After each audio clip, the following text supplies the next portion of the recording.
go live. Now we're live on all the streams. I apologize to everybody who put up with this bullshit. Um, it's not exactly what I wanted to deal with today. For the live stream, it was not supposed to go this way.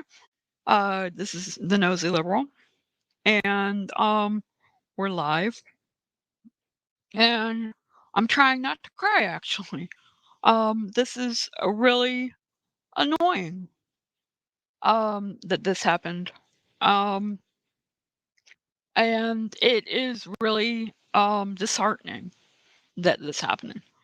Technology just does not want to cooperate sometimes. I'm literally using 3 different programs to make one work. I This is not supposed to be how it's supposed to uh work. But we have Matt and McNeil coming on, and it is working. And we have a live stream, and I'm happy to say that I'm just gonna have to check it and check the chats another kind of way, and we're gonna do it live, as they say. We're just gonna do it live. Luckily, the people who will find the stream and see what happened will understand. We had some technical difficulties, and we fixed them, didn't we, folks? Yes, we did. I feel, look, the old days, I would have stopped the show. I would have had to stop the show and not continue doing the show. The old days. Now I get to continue doing the show um and be live and get everything working. So I'm thrilled with that. As I am totally thrilled with that.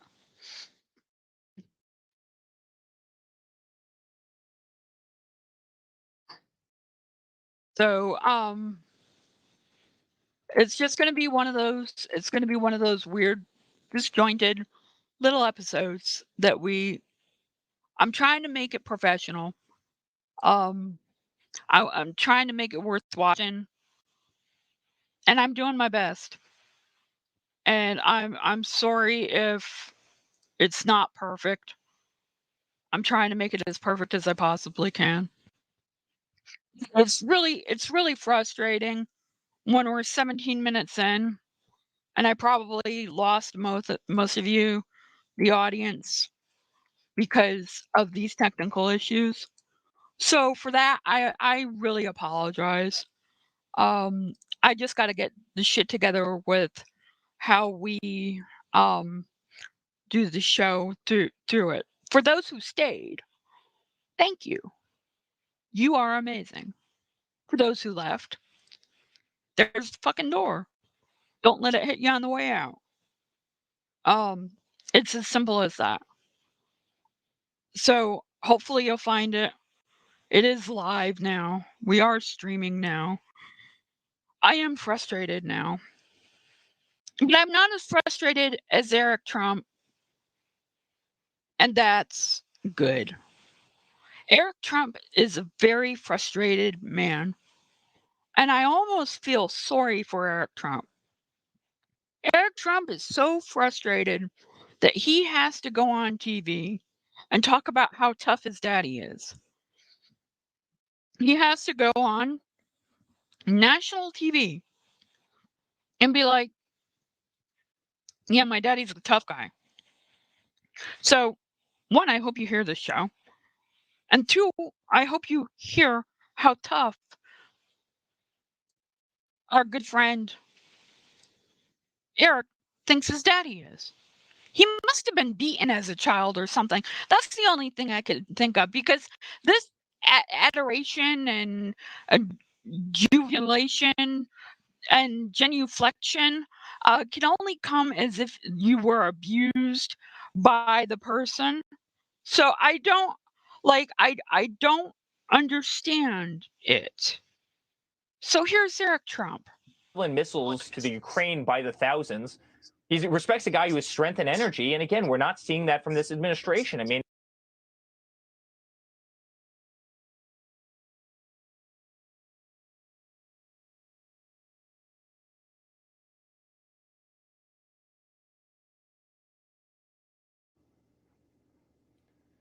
because, Sean, you know what the head of the Taliban respects? Strength, toughness. You know what the head of North Korea, respects? Toughness. What do you think Vladimir Putin, who ran the KGB, respects? A guy on a beach cruiser, on a Saturday in Delaware? That's not what he respects. He respected a president who stood in front of the greatest warplanes ever created, which he was ordering by the hundreds. He respects a guy who's sending Javelin missiles to the Ukraine by the thousands. He respects a guy who has strength and energy. And again, we're not seeing that from this administration. I mean, So he respects me. He respects me, Sean. He does. Sean, we gotta say hi to Putin and show the love. And hi, Jim. How are you? Glad you can make it. We finally got the stream working. Technical issue took us 20 minutes, and I'm doing it in a backwards kind of way, and I'm quite pissed off about it. That being said, I'm happy you're here, and hopefully you can hear. I, I,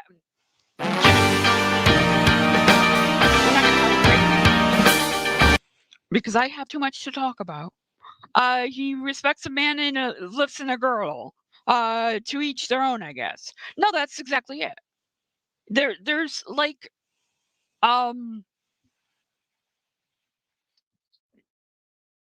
there's a real issue here that we have with this guy. This guy is like, Eric Trump has real daddy issues, and it's sad because like normal grown-up men like don't talk about their dad like this. Like, I talk about my dad glowingly and lovingly and everything else, but, you know, I don't have this, um, need to fetishize my father, where he seems to want, um, he seems to want to fetishize him. And thanks, Joe. I'm glad the sound is fine. Considering we did everything we could to get the show on the air, we're using our expensive backup to do it. So my apologies. Yeah, the video is not as good as it could be. So we're working on that. It should be better, but it's we're working on it. That being said, it's a work in progress. But we have Matt McNeil coming on, and Eric Trump is Eric Trump. He's gonna be who he is and how he is, and he's gonna behave exactly the way he is gonna behave.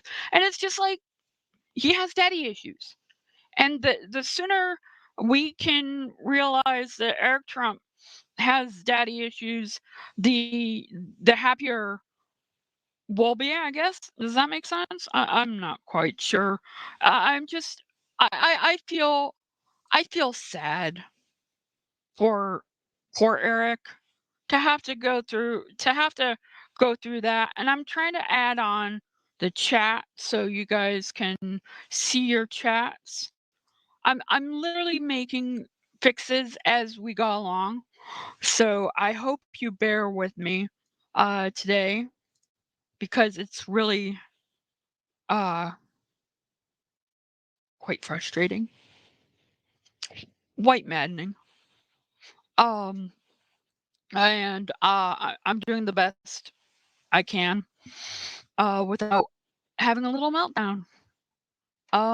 Because the things that are going wrong with this are like 2-year-old things, and I don't know why they're going wrong with it. I just don't. So there's that. Um, but we're working on it, and it's just frustrating. when you work your heart out at something and you feel like you're not doing a good enough job, and I need the subscribers. We need to get the subscribers to show that this is worth it to the show. People like Jim who come in and comment and watch. Again, I don't know why the stream itself did not work in the way it was supposed to work. That was just bizarro. Let me try it one more time and see if maybe I can stream. Let's see. Let's try this one more time on the main stream because I just feel like punishing myself. So supposedly we are initiating the stream and streaming now. And let's open up the stream and see if it is actually doing it. And no, it's not. It's not doing it. It's supposed to be doing it. It says it's doing it. But it's not actually connecting to the stream. It's quite frustrating when and we'll move forward. But when you're trying when you know you have like when you know you have the technology now and it's not like your technology, right? It's the technology that is like whatever is going on working with it that is not cooperating. Like your technology works fine, but what the technology is that you're supposed to like be using to make it all happen is not working the way it's supposed to. And it's really like trying to fix everything all at once. And it's really, really frustrating that it doesn't quite work the way it's supposed to all at once. And it's hard to tell if people are even watching or listening because things are running so slow. I know you guys are listening at least, and I appreciate that. And we're in between stories, and I'm gonna get to the next story, but I want to see if the stream is even going out to um the stream is even going out to the FY Nation stream because I don't see it on my personal page. And it says I am live now. So that's good at least. So the Facebook stream is working. I just have no idea why the actual stream is not working. And the face I'm making on this particular video stream is horrendous. I will just say that. So better made for uh, radio, I suppose, um, when it comes to today. But the live stream is actually working for the show for Facebook. I cannot fathom what is going on with the stream for YouTube. Like it's kind of working, it's not working, it's not working the way it's supposed to be working, and it's not hooking up the way it's supposed to be working. I think I know what the issue is. Um, so the backup stream is not working at all. The backup stream I can't even post to right now. But the main stream should be at least feeding out to feeding out to XSplit, and XSplit should be telling it what to do, and it's not working. And we will have this resolved by tomorrow. I will fix this. This is gonna take me all day to fix. We'll fix it and make it fucking work. Um, we're logging in 10 minutes. Unbelievable. So we're gonna try again in 10 minutes and just go from there. Um, but for those watching and putting up with this today, thank you. Again, not what I want to deal with. But again, uh, like I must feel the minimum amount of frustration that Judge Contingent Contingent Jackson felt. The minimum amount of frustration. Like the amount of frustration that she um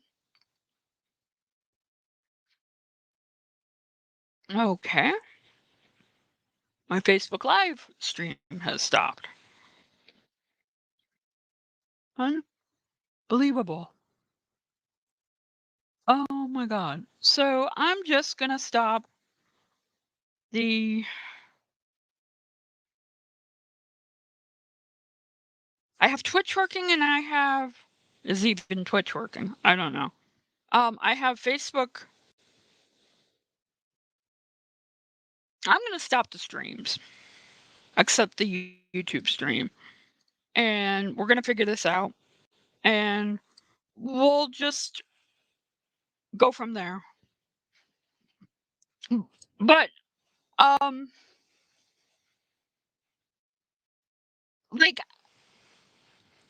Jim says, I still have post Holly stress disorder, and I feel like that too, right? You feel as if you have gone through a trauma, a national trauma, and it's not even this technical nonsense that we're dealing with now. It's the whole bullshit of how her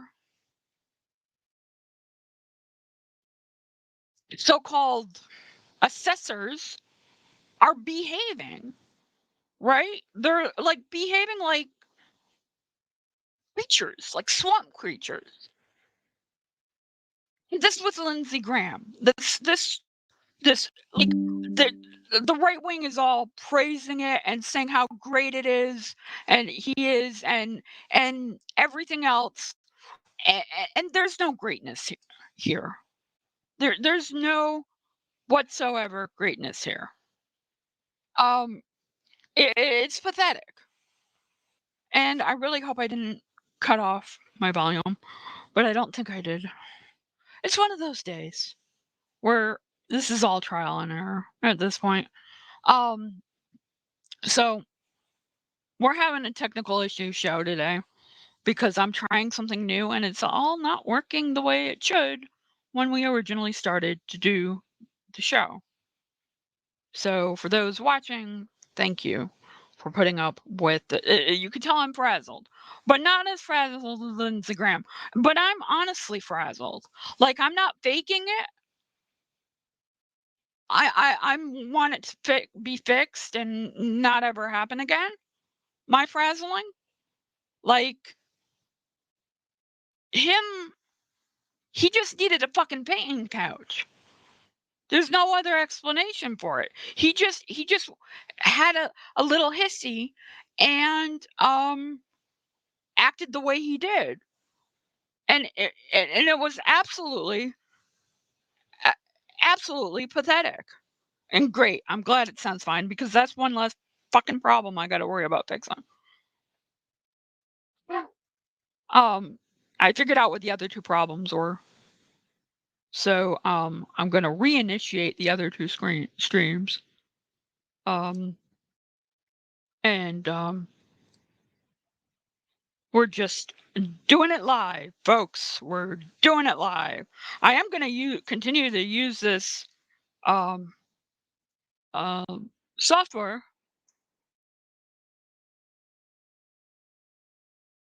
I really do like that. The software is awesome.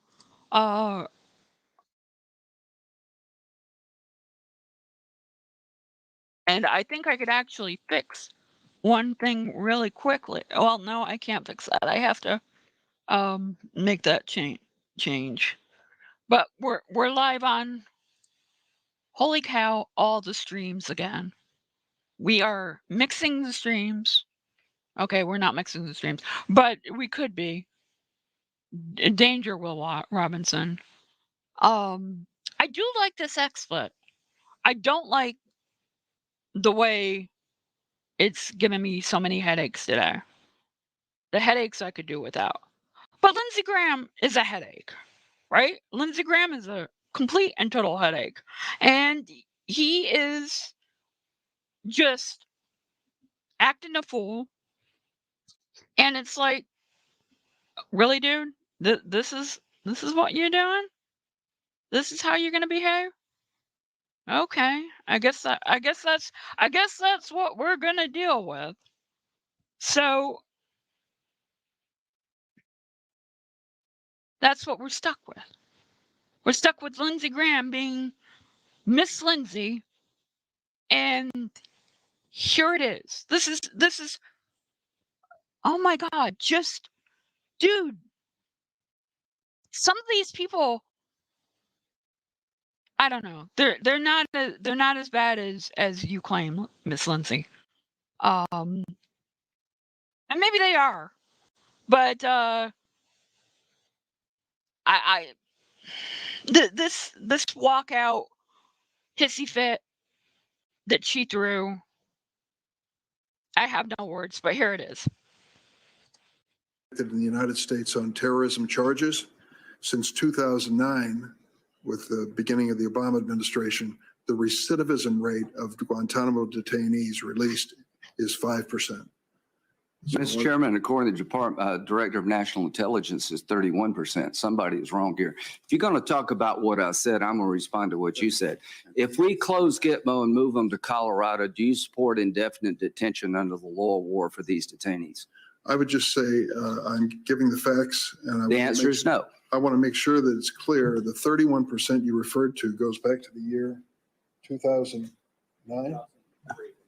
2000. What does it matter when it goes back to? We had them and they got loose and they started killing people. Well, I could just say that. If you're one of the people killed in 2005, does it matter to you when we release them? Suggest that a president of your own party released them in. I'm suggesting the system has failed miserably, and advocates to change this system, like she was advocating, would destroy our ability to protect this country. We're at war. We're not fighting a crime. This is not some passage of time event. As long as they're dangerous, I hope they all die in jail if they're going to go back and kill Americans. It won't bother me one bit if 39 of them die in prison. That's a better outcome than letting them go. And if it costs $500 million to keep them in jail, keep them in jail, because they're going to go back to the fight. Look at the friggin' Afghan government. It's made up of former detainees at Gitmo. This whole thing by the left about this war ain't working. And then he walks off. He's walking off because he's an asshole. Unbelievable. Unbelievable behavior. Unbelievable behavior. This is ridiculous behavior from a sitting senator. That, like, this dude is senator of the United States, and he's giving them propaganda. The Muslim extremist, ISIS, whatever you want to call them, today, giving them propaganda. He's giving Putin propaganda. He's a fucking puppet. This should anger everyone. But the right is he went nuclear. How awesome was that?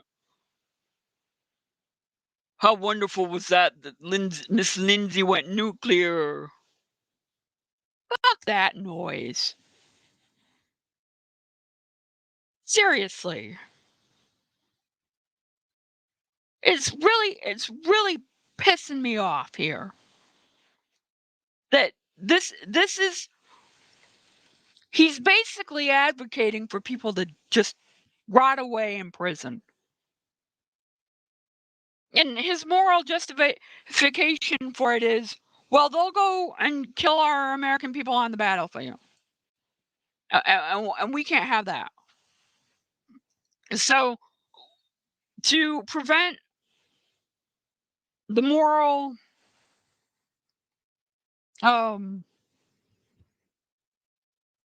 fructification, that work? Yeah, we'll go with fructification. To prevent the moral fructification of more people coming out and attacking us, we will go and do this silly ass thing this silly ass way.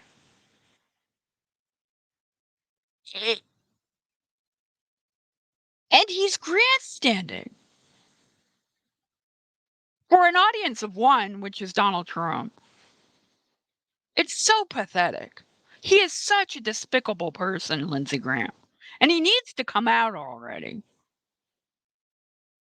Him and his flamboyant, oh my God, yada, yada, yada.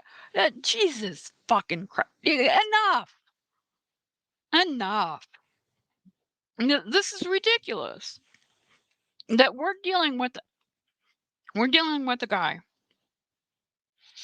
Jim says precious snowflake. Absolutely.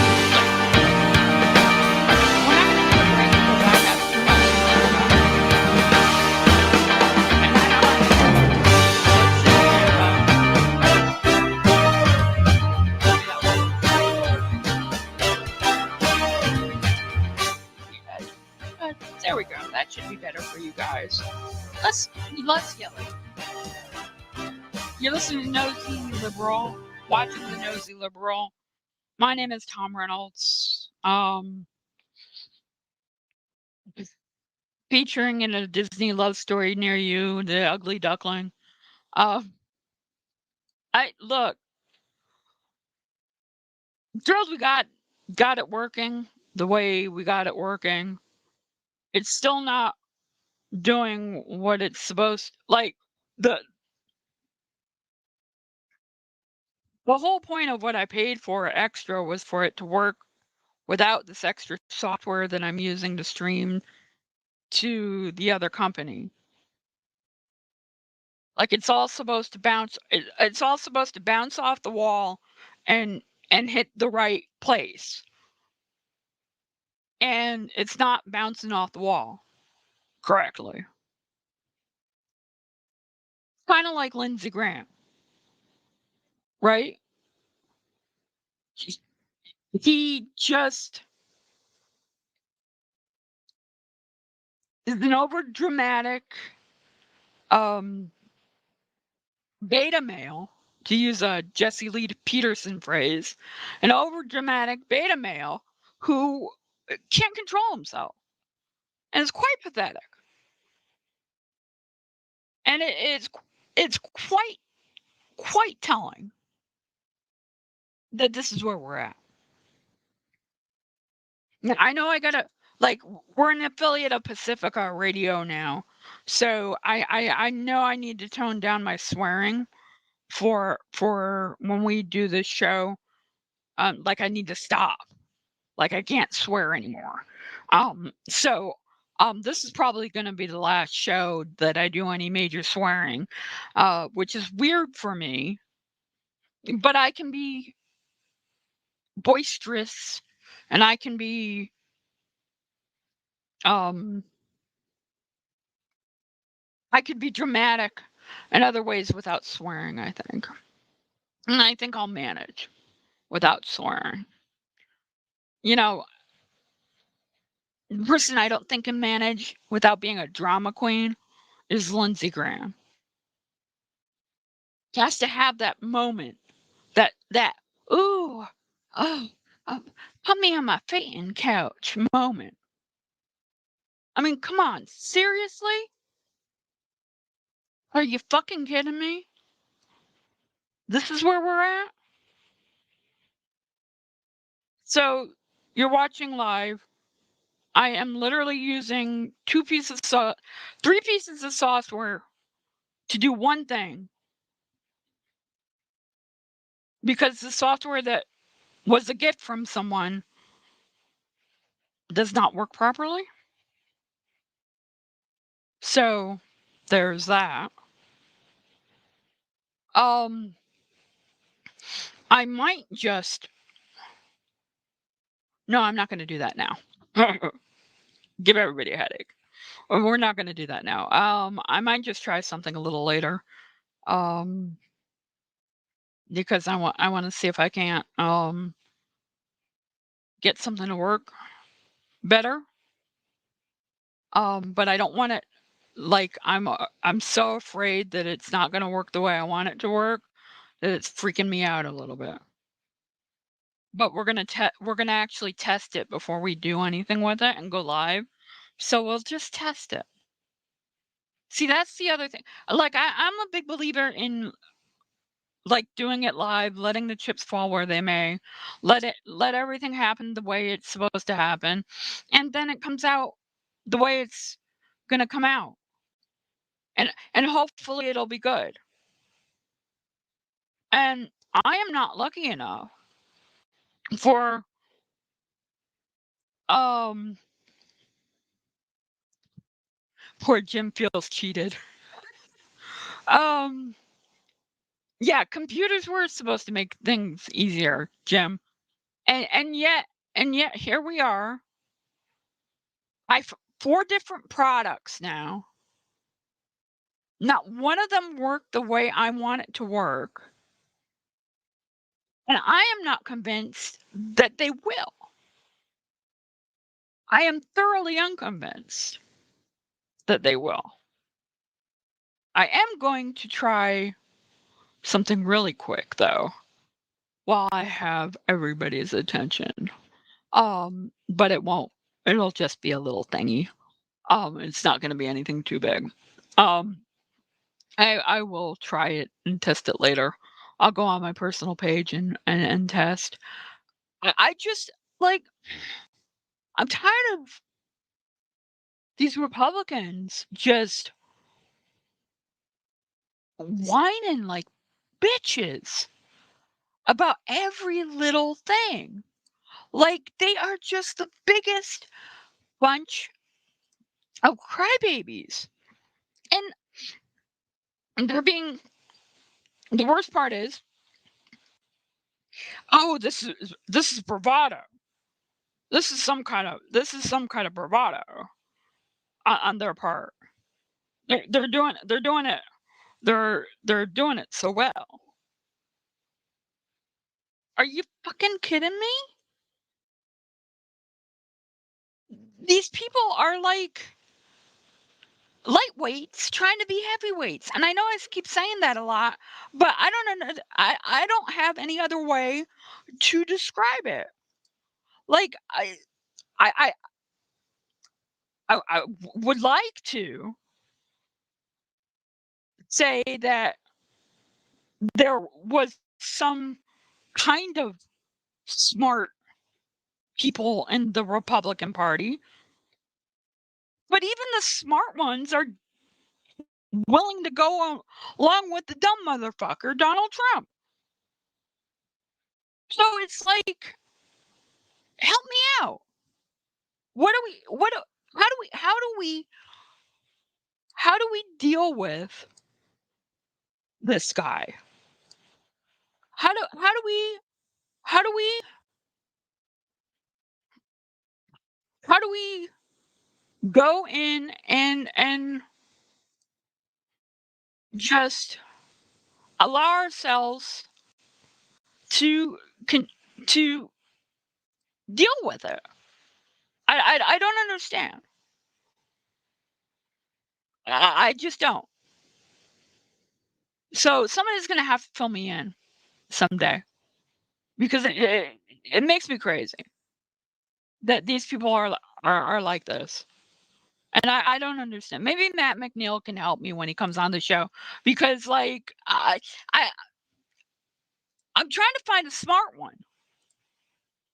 But they all believe the election lie.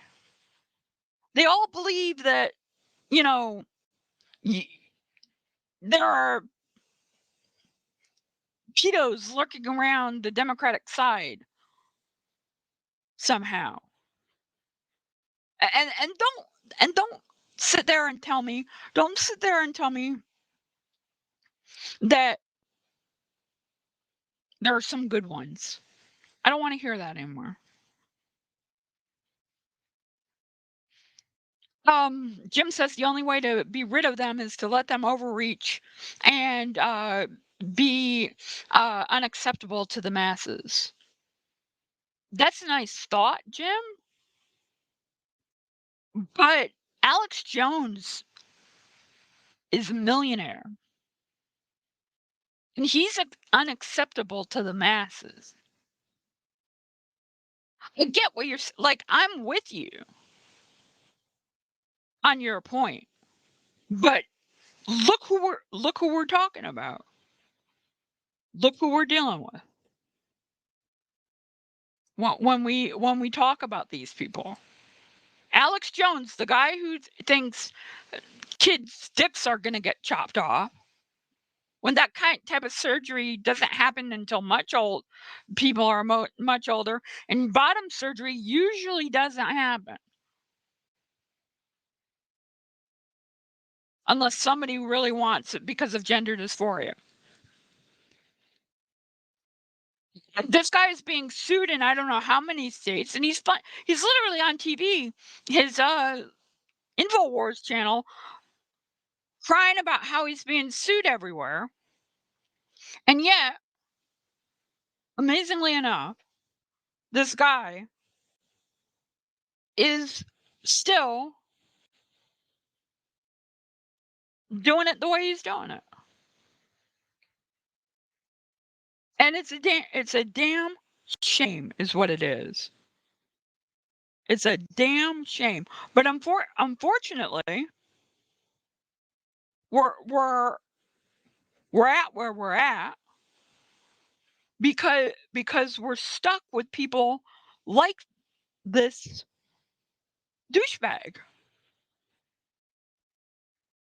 We're stuck with them. I don't know any other way, any other how to put it. And we're coming up to the top of the hour. We're going to take a quick break. And when we come back, more news talk with the Nosey Liberal, me, Tom Reynolds.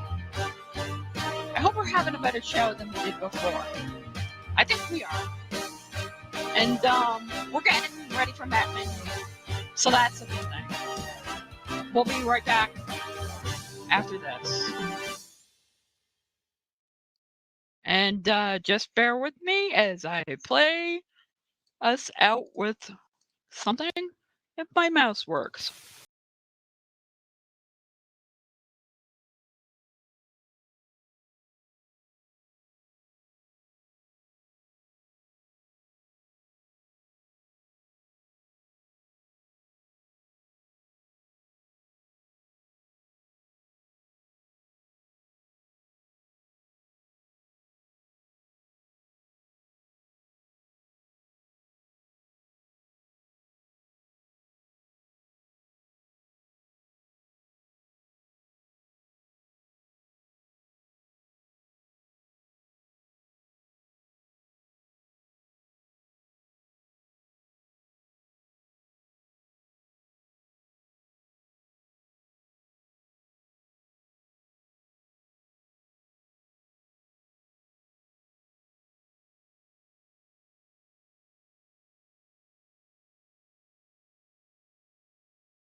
Honored Peterson, though not with an award per se.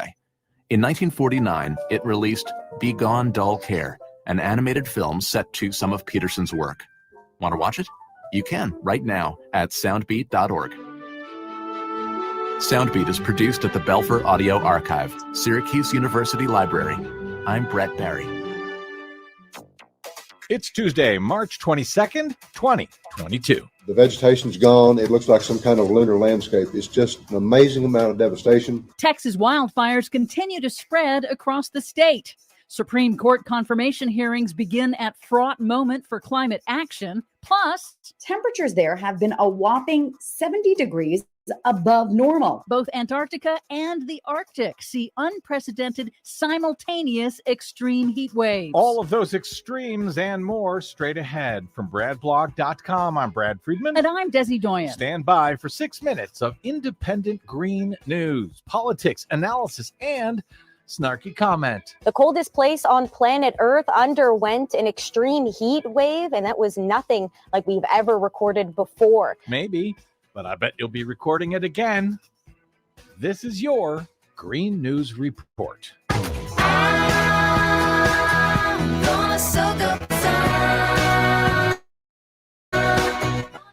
Okay, Desi Doyen, bad news for you and your old home state. Yes, extreme swings in weather in Texas contributed to 7 wind-driven wildfires burning in the central part of the state, known collectively as the Eastland Complex Fire. Those fires have incinerated more than 50,000 acres of land since late last week, destroyed at least 50 homes, and killed a deputy who was trying to help residents escape. Texas Republican Governor Greg Abbott has declared a disaster in 11 counties. Fire officials are pleading with residents to use extreme fire caution because the region is experiencing fire weather, exceptionally low humidity, heat, drought, and high winds. One message that I would like to exaggerate and express is that we're not out of danger yet. So we just ask that the community take real sincere caution in your outdoor activities and just help us help you by being safe and cautious. You know, Texas Governor Greg Abbott has had to declare a lot of emergencies for climate-related disasters of late. Any reason to believe that he's starting to get it?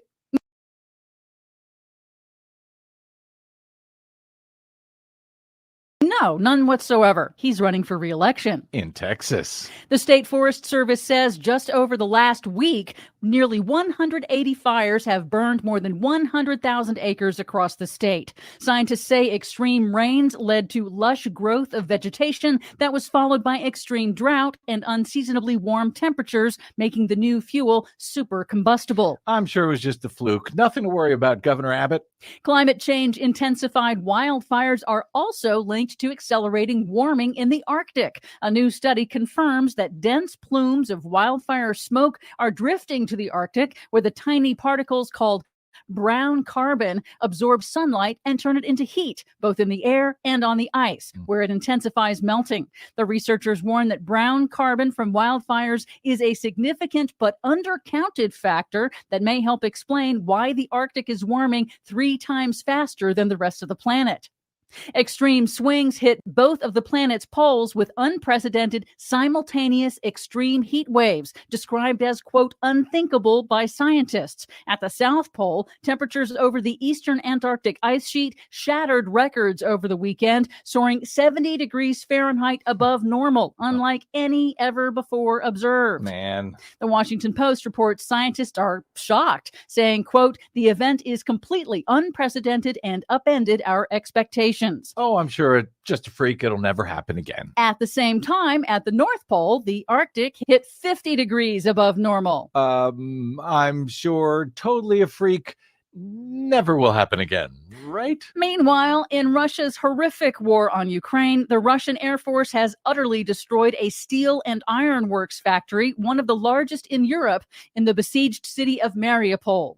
Officials say workers tried very hard to mitigate environmental impacts before the site was destroyed, and they say it will take years to rebuild. But a member of the Ukrainian parliament, Lesia Vasylenko, focused on building back better, saying on Twitter, quote, in 2021, that steel plant was a top polluter in Ukraine. Destruction brings creation, as the plant will be rebuilt using green technology. Well, nice. I like that.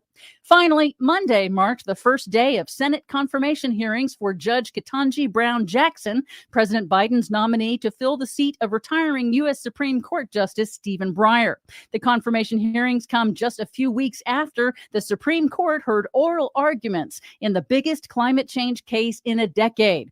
Democratic Senator Dianne Feinstein of California underscored why Supreme Court appointments matter. In the current term alone, the Supreme Court is addressing cases on issues that are foundational to who we are as a country. It is considering the legal authority of the Environmental Protection Agency to fight climate change. If confirmed, Judge Jackson would not get to rule on that case. But it's another example of how elections have consequences. They do indeed. For much more on all of those stories and the ones we couldn't get to today, check out our website at greennews.bradblog.com. Find, follow, and share us planet-wide on the Facebooks and the Twitters at Green News Report. I'm Brad Friedman. And I'm Desi Doyen. And this has been your Green News Report. Am I getting warmer?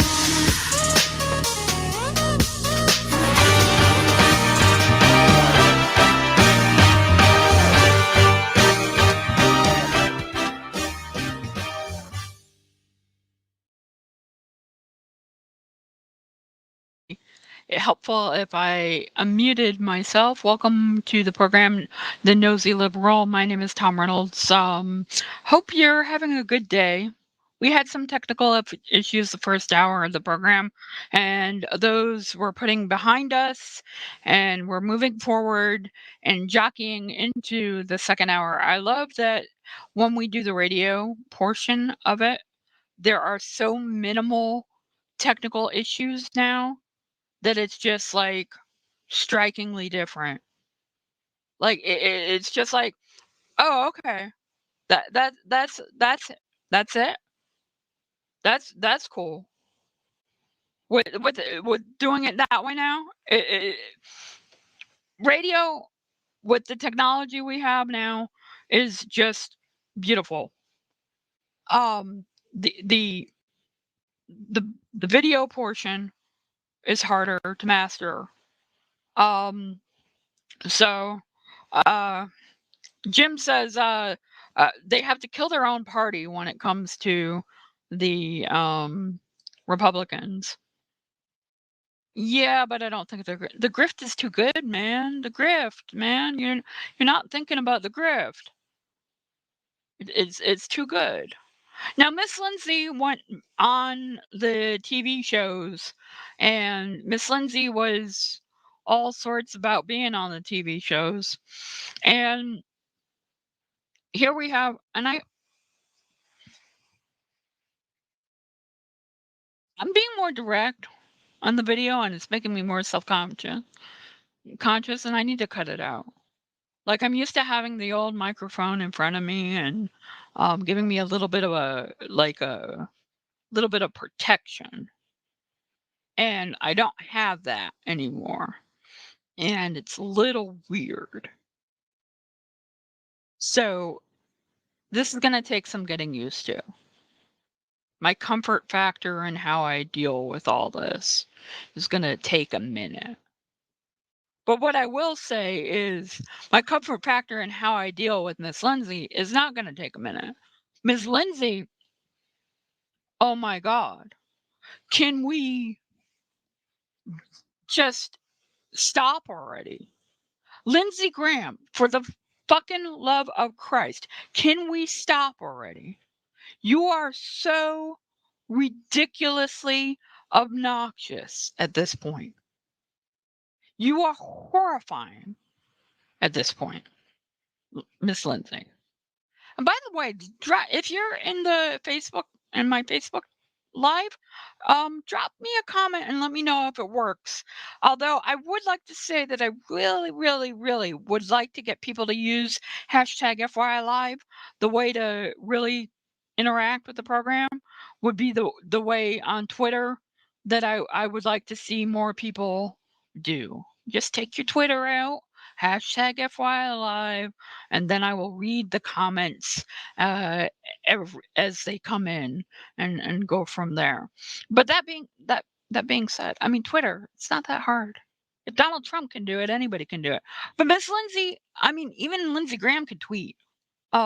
Miss Lindsey went on Laura Ingram's show to talk about his appearance with the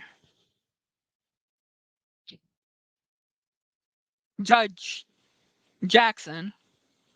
And I sigh like that because it was more of a death rattle of Lindsey Graham than an appearance, because she just made an ass out of herself with, how would you deal with a Catholic person?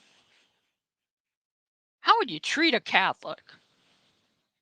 Well, they just went after Amy Coney Barrett. So, if it's good enough for going after Amy Coney Barrett, it's good enough for going after her. So you just have to suck it up, Buttercup, is essentially what they're saying. Instead of like be better or be best. Fuck that. Ignore that, First Lady. No, what we're going to do is be dicks. And he was talking with Janine Pirro, and they were having a little celebratory lap around the pool. In the United States on Oh, wrong terrorism one. charges. Hold Since on. 2009, with the beginning of the Obama Let's administration, see. the recidivism rate of Guantanamo Hold on. Committee. Senator Judge Jackson seems to imply that being openly religious somehow taints a judge's status. Well, I think what I was asking her questions about her faith, and I don't believe for a minute that her faith will determine how she would rule on a case. I didn't believe that about Amy Coney Barrett. So she was uncomfortable with me asking about how faithful she was. Could she judge somebody of a different faith? Because I think most Americans are uncomfortable. Well, if she was uncomfortable with that, where was she and others when they were destroying Amy Coney Barrett, who's a faithful woman, who is a traditional Catholic, who her faith means a lot to her? They basically, Yeah. Where was she? Where would it wasn't her position to be there.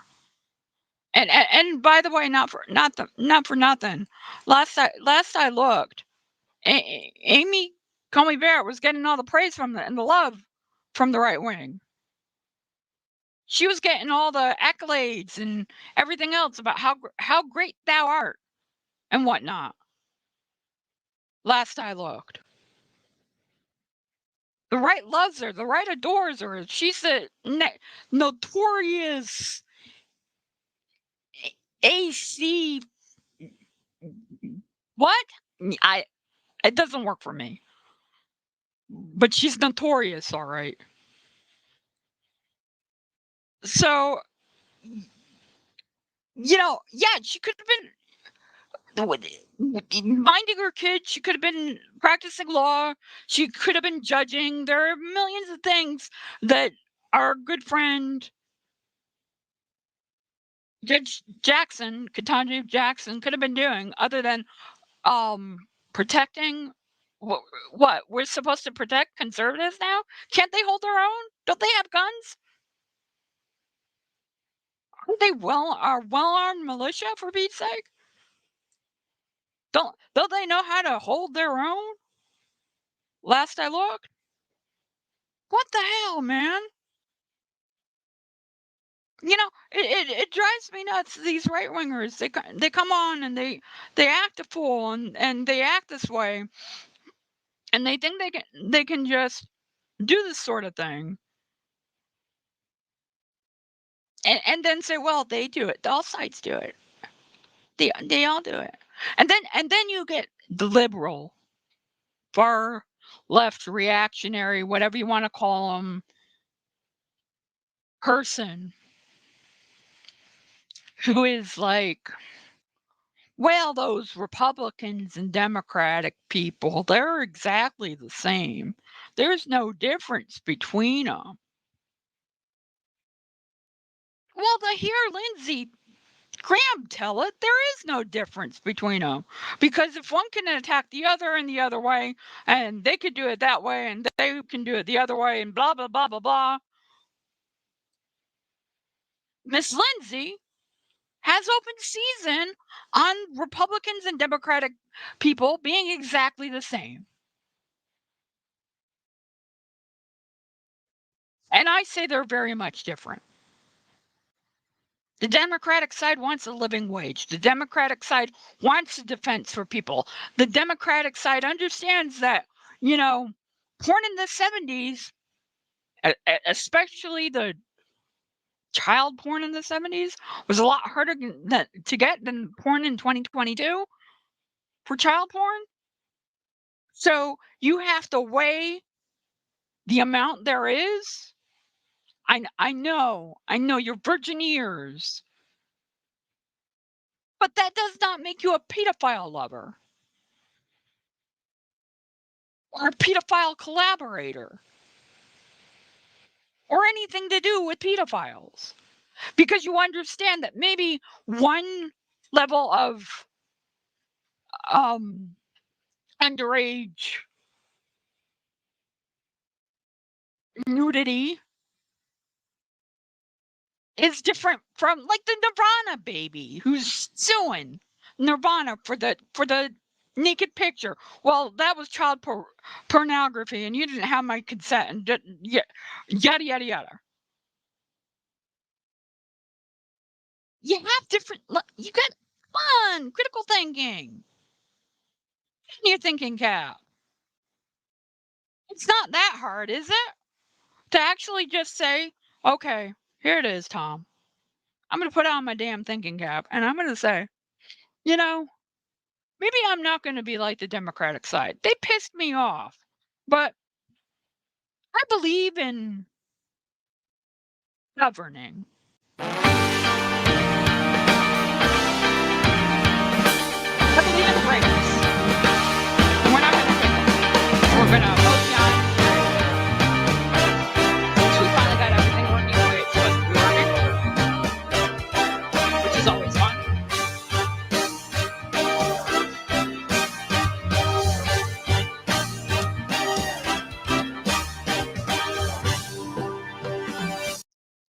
You're listening to the Nosey Liberal. My name is Tom Reynolds. Welcome to it. Hashtag FYI Live to reach out. Leave a comment in the comment section of the Facebook, Twitter. We have them all. Twitch is not working because I'm not logging into that right now. I'm working on making it work. It's that simple. It is what it is. I don't know how else to say it at this point. It's either I'm going to cooperate later today or it's not. It's like my nap time. My nap time that I'm going to have later is either going to work or it's not. It's like Lindsey Graham. Lindsey Graham is either going to be a normal human being or he's going to act a fool on TV and justify his acting a fool because the other side did it. And then all the people who are disenfranchised and disaffected, maybe not the right word, talk show host, Tom, and all those people who are upset and tired of the political circus that is going on now have an excuse to say, well, the Democrats and the Republicans are exactly the same. When they couldn't be farther different. I mean, there are Republicans who believe young men's boys' balls are getting chopped off at the age of 7 when they decide to figure out that they're transgender, and that's not happening anywhere. The Republicans and that's the extreme end. But the Republican Party and the Democratic Party are completely different things. They are completely different things. They just happen to operate in the same fucked up system that does not allow good governance. That, you know, you just can't have a impeccable judge like Judge Jackson and make it so she will be the next Supreme Court nominee. She should be the next Supreme Court nominee. It should be her all the way. There should be no question it should be her. No doubt it should be her. And I hope Clarence Thomas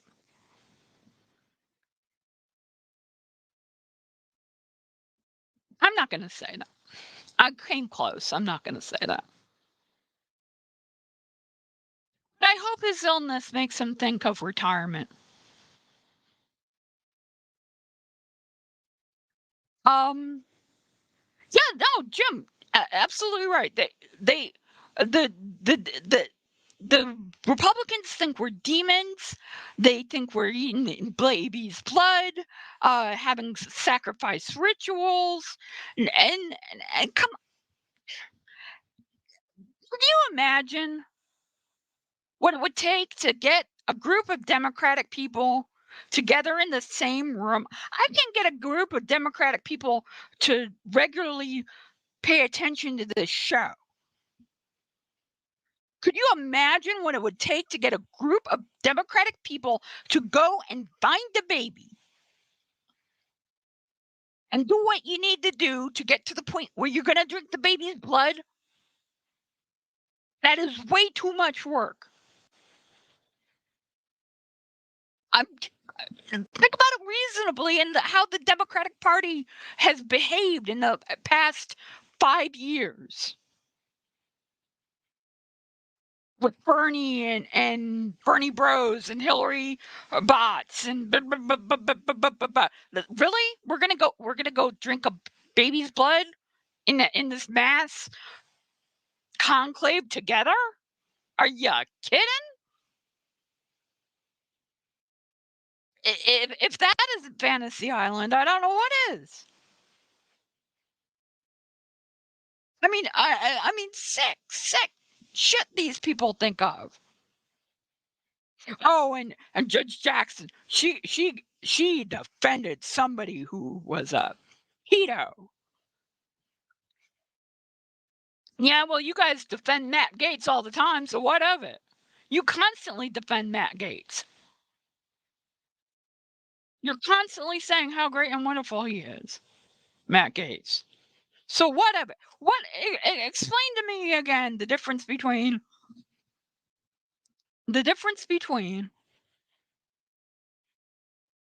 somebody is a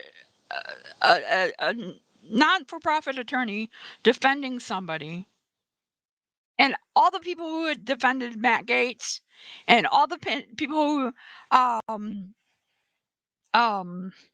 defend, oh, let's see, I don't know, Jeffrey Epstein. I mean, come on. The only reason they attacked Jeffrey Epstein is because of Hillary and Bill Clinton. If they had their way, they would be quiet out all the time about Jeffrey Epstein.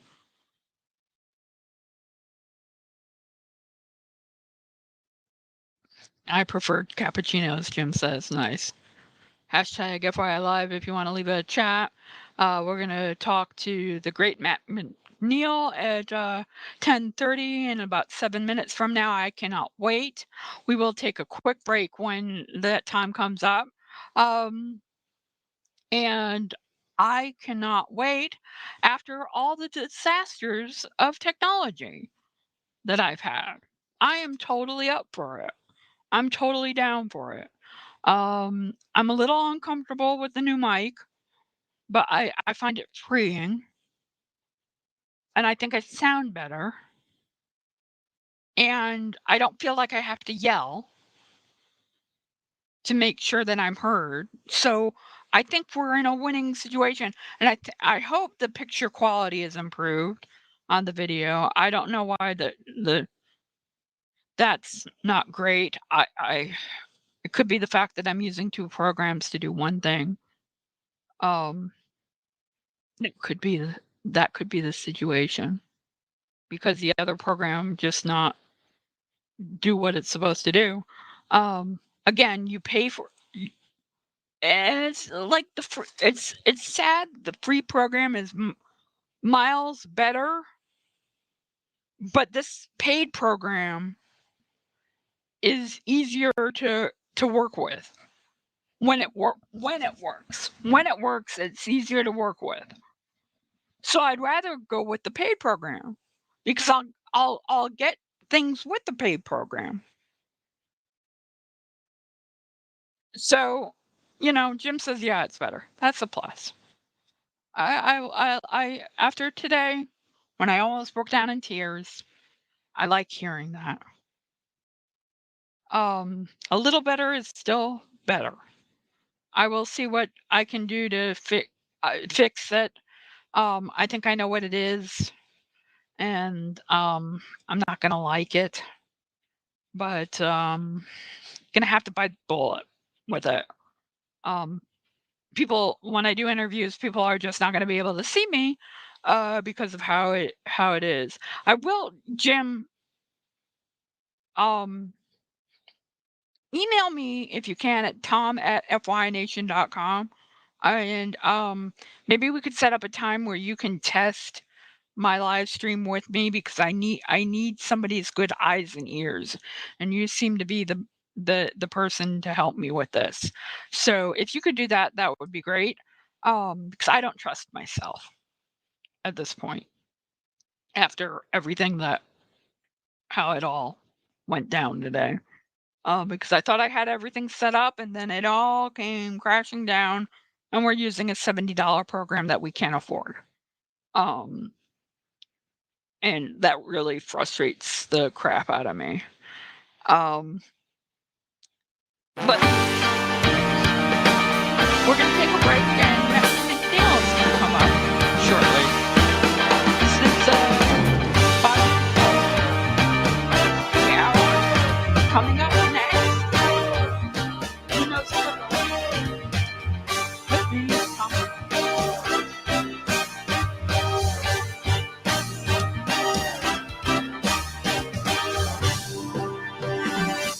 Hi, I'm Laura Flanders of The Laura Flanders Show, where I interview the best thinkers and doers of our time. On TV, the show premieres Sundays at 11:30 Eastern on PBS World and at the Laura Flanders Show YouTube channel. You can join my guests and me every week there in the live viewing party, and then catch us all week on public television stations.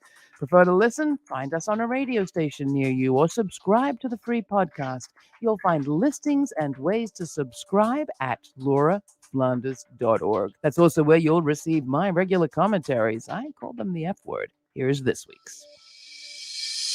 Gas prices are rising, and the options for policymakers are few and getting fewer, but there are some good ones. Let's be clear, the U.S. barely uses Russian oil, most of which goes to Europe and Asia. Still, it's true that without buying from Russia, the world's available supply of oil and gas is smaller, and reduced supplies tend to result in higher prices. But do they have to? The simple answer is no. Even before Russia's invasion of Ukraine, big oil was posting record profits. According to the U.S. government watchdog group Accountable U.S., Chevron, Shell, Exxon, and BP made over $75 billion in 2021, a record sum. The oil companies are awash in wealth. They could at any point choose to lower prices for a beleaguered public in wartime. Instead, their executives are choosing to puff up dividends and CEO salaries and buy back their own shares, stock buybacks being win-wins for shareholders. Now, Republicans and their big oil buddies are threatening to spread anti-Biden lies all the way to the midterms by blaming price spikes on White House bungling and its refusal to open the last protected bits of public lands to drilling.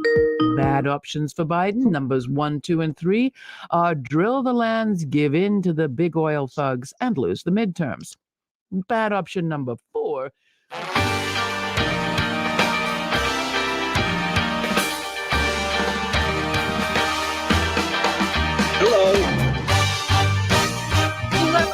Welcome to the program.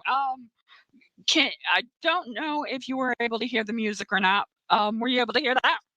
No, I didn't. As a matter of fact, I only started hearing you about halfway through that last sentence. Okay, that's not good. But you sound fine now. Oh, good. Okay, that makes me feel better. We've had some technical issues today, so welcome to the program. Let me just put you on with me and see if we can make this work. Come on. Oh, going to be spiritual, but I'm not going to. not the way I want it. All right, let's try that. Let's see. All right, so I have you on with me now, and you can hear me okay, though. Correct, Yeah. Matt? Yes, I can. Okay, great.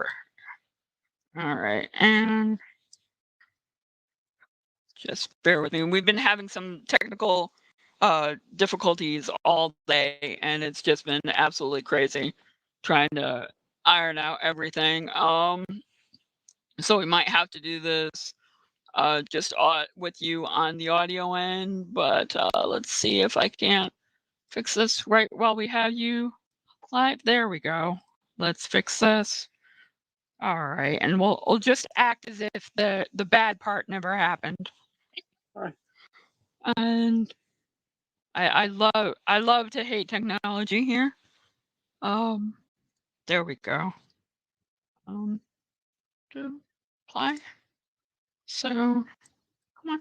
There we go. Now you're on the screen, and that only took longer than it should have. So my apologies on that, Matt, and I'm sorry you can't see me because of whatever reason technology is being difficult today. I wanted to have you on to talk about a couple of things today, but specifically, I think we should talk about the. I've been talking about Judge Jackson and Yeah. this absolutely amazing pick that Joe Biden just knocked out of the ballpark.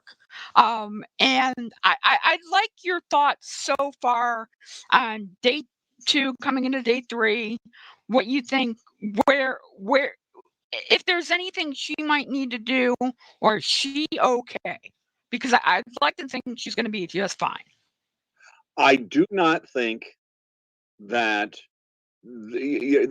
basically, whenever it comes to any judge, Supreme Court nominee, the party of the nominating president will always, you're a true American hero, aren't you a wonderful thing? The party on the other side is, this is a scourge of society, the Antichrist has come again. I mean, it's that kind of, bipolar nature. The problem we have in our country today, Republicans, thanks to Trump in the 4 years, he basically brought forward his kind of racist standards. What you got now is basically unbridled racism. That there is elements of this country. Reminder, I mean, that 34% of the country votes Republican, and basically that's the real crime in this country, is the vast majority of people do not believe in Republican policies, but so many of us just don't care, don't vote, don't show up. They can win, they can just keep that number lower. They're pandering to a subsect of that 34%, a very small minority, but and they have no problem. My God, I think we're on the border of having Republicans wear sheets and burn crosses and say, just in case you're missing my point. And that is who they are. So when they go after a Supreme Court nominee, especially one as deeply qualified as Jackson, I saw a chart that said she could quite possibly be the most qualified judge in the last 100 years to be nominated. But come on, Matt, don't you want to know her SAT score? I mean, that's what everybody wants to know. That's the narrative that they thrive on. It's not about, and the reality is Tucker Carlson and that group of jackasses don't know the damn thing about what her score is, and they don't care. They're just trying to put a narrative out there. She didn't pass her SAT. Boy, she's unqualified. And that's kind of, it's not about facts. It's not about reality. It's about the narrative they can drive. And that's the only thing this is about. They're making crap up. I mean, for God's sakes, I thought Senator Blackburn was going to ask to speak to her manager. It was just an absolute travesty. Howley and Cruz and all of them. But none of it's about reality. They don't care what her record is. They're basically just saying, it's my opportunity to go talk to the biggest freaking racists in my district, and I got a chance to go tell that black person what I think of them. That's the only point of this. That is the only. Tucker Carlson has, what, 7 million viewers in a night. He doesn't, in a country of 330 million. He doesn't care about what truth is. He only cares about what the 3 million racist sons of bees that watch him want to see. So this is not about the days of us saying, well, why aren't they giving the legitimate candidate a chance? It's not about that. It's about what they can sell. And this is just the Republican Party today. And my God, if you need any more motivation to get out there and vote and do what you need to do, it's this. This is what's going to become America if we do not stop this now. And Matt, you hit the nail on the head. I'm talking with Matt McNeil of AM 950 KTNF in Minnesota, the great Northwest, the ice cold. It's not bad. We were 60 the other day. It was gorgeous. Lies. I don't believe you. I don't believe you. I lived in Michigan. I lived in Michigan. I don't believe you. Well, Michigan, okay, let's be honest. Michigan, you get the worst of all deals because you got Michigan on one side, Huron on the other, and it keeps you just cold. And Minnesota doesn't have that problem. I mean, we actually did warm up to 60. Most of our snow is gone, although we did just get a fresh inch this morning. So, yay, Minnesota in March. No, I look, one of the reasons why I decided to do a morning show and keep doing the network is because we have to destroy this notion that the two political parties are exactly the same. That thing drives me bonkers. Especially when the reactionaries on the left say that, and they're just out of bounds with that bullshit. And two, the thing that I try to get across on my show is exactly what you're saying, is destroying the narrative that they create in the false reality that they make on a constant basis that they do. And but they both things which you just mentioned there are what the real goal is. Republicans can't win if people show up to vote. So there is, I'm dead serious. There is as much money spent on trying to create the narrative of discouraging Democratic voters than there is to get Republican voters to the polls, because they can't win. I mean, if just people showed up, they would be destroyed at the polls. And so they do everything in their power. I mean, I was looking in Minnesota and Minneapolis here. The Congress is in session and the Senate is controlled by the Republicans. We're one of the few states that actually has a Republican Senate and a Democratic House and a Democratic governor, and Governor Tim Walz. And the Senate, of course, this is their big narrative this year, is crime. And what they really want to say is black people in Minneapolis need to be reined in. And that's kind of their narrative. Well, they put out this entire, Hitler Youth kind of policing policy that they're kind of running with. Well, the Democrats came out with their policy yesterday. Now, when the Republicans came on out with their policy, the Star Tribune, the supposed liberal paper in town, put out, Republicans bring in brand new policing policy, will keep Minnesotans safe. That kind of narrative. When the Democrats brought theirs out, not as the Democrats finally released their policing policy, Republicans say it's a day late, dollar short. Now, I'm paraphrasing, but that is the narrative. They're driving a narrative here through regular media, which they control. And let's face it, they control it. Even if they don't own that paper, they control it through the advertisers of that paper. Yes. They control the TV stations for the advertisers. They have to drive a certain narrative. And so everything that you're seeing right now is to discourage Democrats. I saw Yahoo this morning. There was a post that, oh, Democrats should be upset. Joe Biden's polling numbers. Oh my God. Well, yeah, okay. I'm not saying his polling numbers are sensational, but did you see the Klan rally that he's running against? I think we can realize this. And so the entire narrative is to get Democrats to see not what's reality, but they're both the same. I'd be frustrated. I just stay home. There's probably something on Netflix you can watch. And that's kind of what they want to do. I mean, we kind of get caught up in this idea of Mr. Smith Goes to Washington politics, where it's, Yes. here's this issue on water maintenance. Let's talk about the facts. That hasn't existed for 40 years.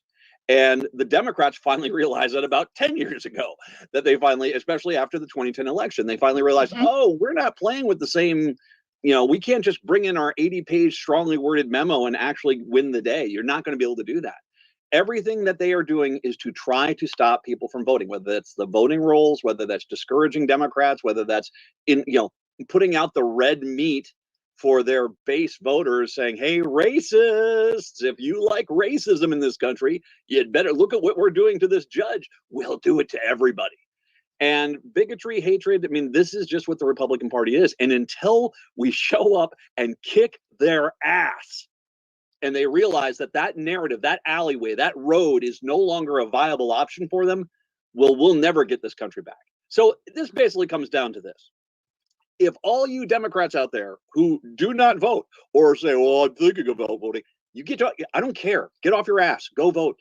Because there is a difference. We had that stupidity in 2016 where it's like, if you vote for Hillary, it's no better than voting for Trump. No, it was not even close. I mean, that was the stupidest thing I've ever heard. It was insane. And yet Democrats went with that. And so get over it. Realize the fate of this country is at stake. That if the Republicans win the House and the Senate, that truly there's going to be massive investigations into Biden about Hunter Biden's laptop and Joe Biden is mentally unfit. They'll try to remove him from office because they want to go against Kamala Harris, and because then they really can let the racism fly. And it's not dog whistle. It's not under the thin veil anymore. They'll basically say, look, a black person, I'm not black, vote for me. And that's where we're at. So time for you to get off your cabooses, find 5 people that are not registered to vote, get them registered to vote, get them to the polls on election day. And that's just that.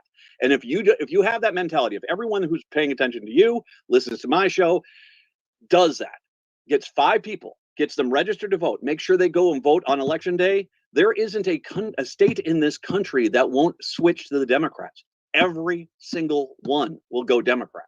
So it just comes down to that. I mean, and it's easy to say, well, that's not that tough. Well, then do it. Just do it. Just do it, for God's sakes. Don't sit there and say, I'll do it eventually. And no, that has to be a priority. It has to be a priority. Get voters registered, get the polls. Absolutely, Matt, and that goes to my next question of destroying the narrative. Once we win, which is the goal, what do we do? Because it seems like getting the Democratic Party to walk and chew gum at the same time is a little too hard sometimes. And I know I'm falling into a Republican narrative, but it's like, we have winning issues. Why can't we work with maybe not the Joe Manchins, but the AOCs and even the less crazy moderates in the Democratic side, and really put good law together? And why isn't the president using the bully pulpit more? I don't understand. I disagree with that. I think Biden is using the bully pulpit as much as he can. It takes, your point about Democrats, though, is spot on. And that is that one of the reasons why Republicans have been able to control the narrative as a minority party is because, and I think I've explained this before when I was on the show, it's this mentality towards moderate Democrats. And moderate Democrats, if you look at a moderate Republican, the most far-right loon balls, Howley, you take Lisa Murkowski. She goes in one day and there's a Howley bill that's promoted by the GOP Senate caucus. She's voting for it. It doesn't matter. I mean, it doesn't matter that it's the extreme far right of the party. The moderates, they're all in line. Democrats are the complete freaking opposite. that there's a bill which is a standard procedure for Democrats, no brainer. It's going to help out a lot of people. Like you brought up Joe Manchin. I mean, the bills that he's put forward that would dramatically help his own constituents, and yet he still doesn't want anything to do with it. And the reason why is because moderate Democrats have fallen in love with this. We're going to win 3 Republicans on over, and we'll win the day. Shut up. No. They know exactly who Trump is. For God's sakes, the Republican voter sees this racism. And when it comes to election day, will still vote for the racist. They'll sit there and tell you, it's like, oh, I'm just not comfortable with where the Republican Party is today. Oh my God, I can't believe racism. I can't believe it. They get into the polling booth. They cannot not vote, and they cannot vote for a Democrat. They will always vote Republican, even though it could be the worst on the planet. It's happened before in a lot of other countries. So Democrats have to look at finding those proposals. And I think the mistake that the Democratic Party has made is that they don't require loyalty on certain issues. Yeah. That if you are not going to vote for choice, if you're not going to vote for health care for all, if you're not going to vote for, clean water and clean air, well, there's the door. There you go. Off you go. Go find your own party. You can start a third party. But if you're the Democrat, and once again, you're the privilege of the Democratic candidate is being able to run under the Democratic banner. Well, then you're agreeing to certain things, like you said, the things which are wildly popular. I mean, Yes. Right? The choice is a 70%. So should we be like the Republicans in this way, or we should demand that we have pledges? Like they had the no tax pledge, the Green New Deal pledge, or you name the bill. Should we do something like that? Don't follow the narrative, because listen to how you just phrased that. Should we be like them and just be belligerent and do this? And I know you're not saying it like that, but that's what the Republicans do. They're belligerently loyal. No, yeah. I'm not saying that at all. What I'm saying is this: is that we can disagree about tax rebate policy on electric vehicles. Okay, we can have that discussion within the Democratic Party on where we want to go, but we're for electric vehicles. We're for electric cars. And once it's decided, it's decided. There's nothing wrong with a political party setting a standard. No one looks at the legalized marijuana party and say, boy, are you sure holding everyone with a knife to their throat, making them vote pro marijuana within your? No, that's their party. I mean, parties have the right to create a base platform, and the Democrats, the mistake that they have made is they have welcomed in people from, Democratic socialists who are not Democrats. And I like some of the Democratic socialists, but they're not Democrats, and they brought those ideas in. And then they've welcomed in former moderate Republicans who are not Democrats, and they brought those. There is no way on the freaking planet that a political party can keep everyone in line when you have such a wide freaking umbrella. And so creating a standard is not being belligerent or just demanding party loyalty. It's saying, hey, if you want to be a Democrat, here's what you have to vote for. And if you don't like that, there's the door. You can go run as a third party candidate. Good luck. So not so much as party loyalty oaths or anything like that.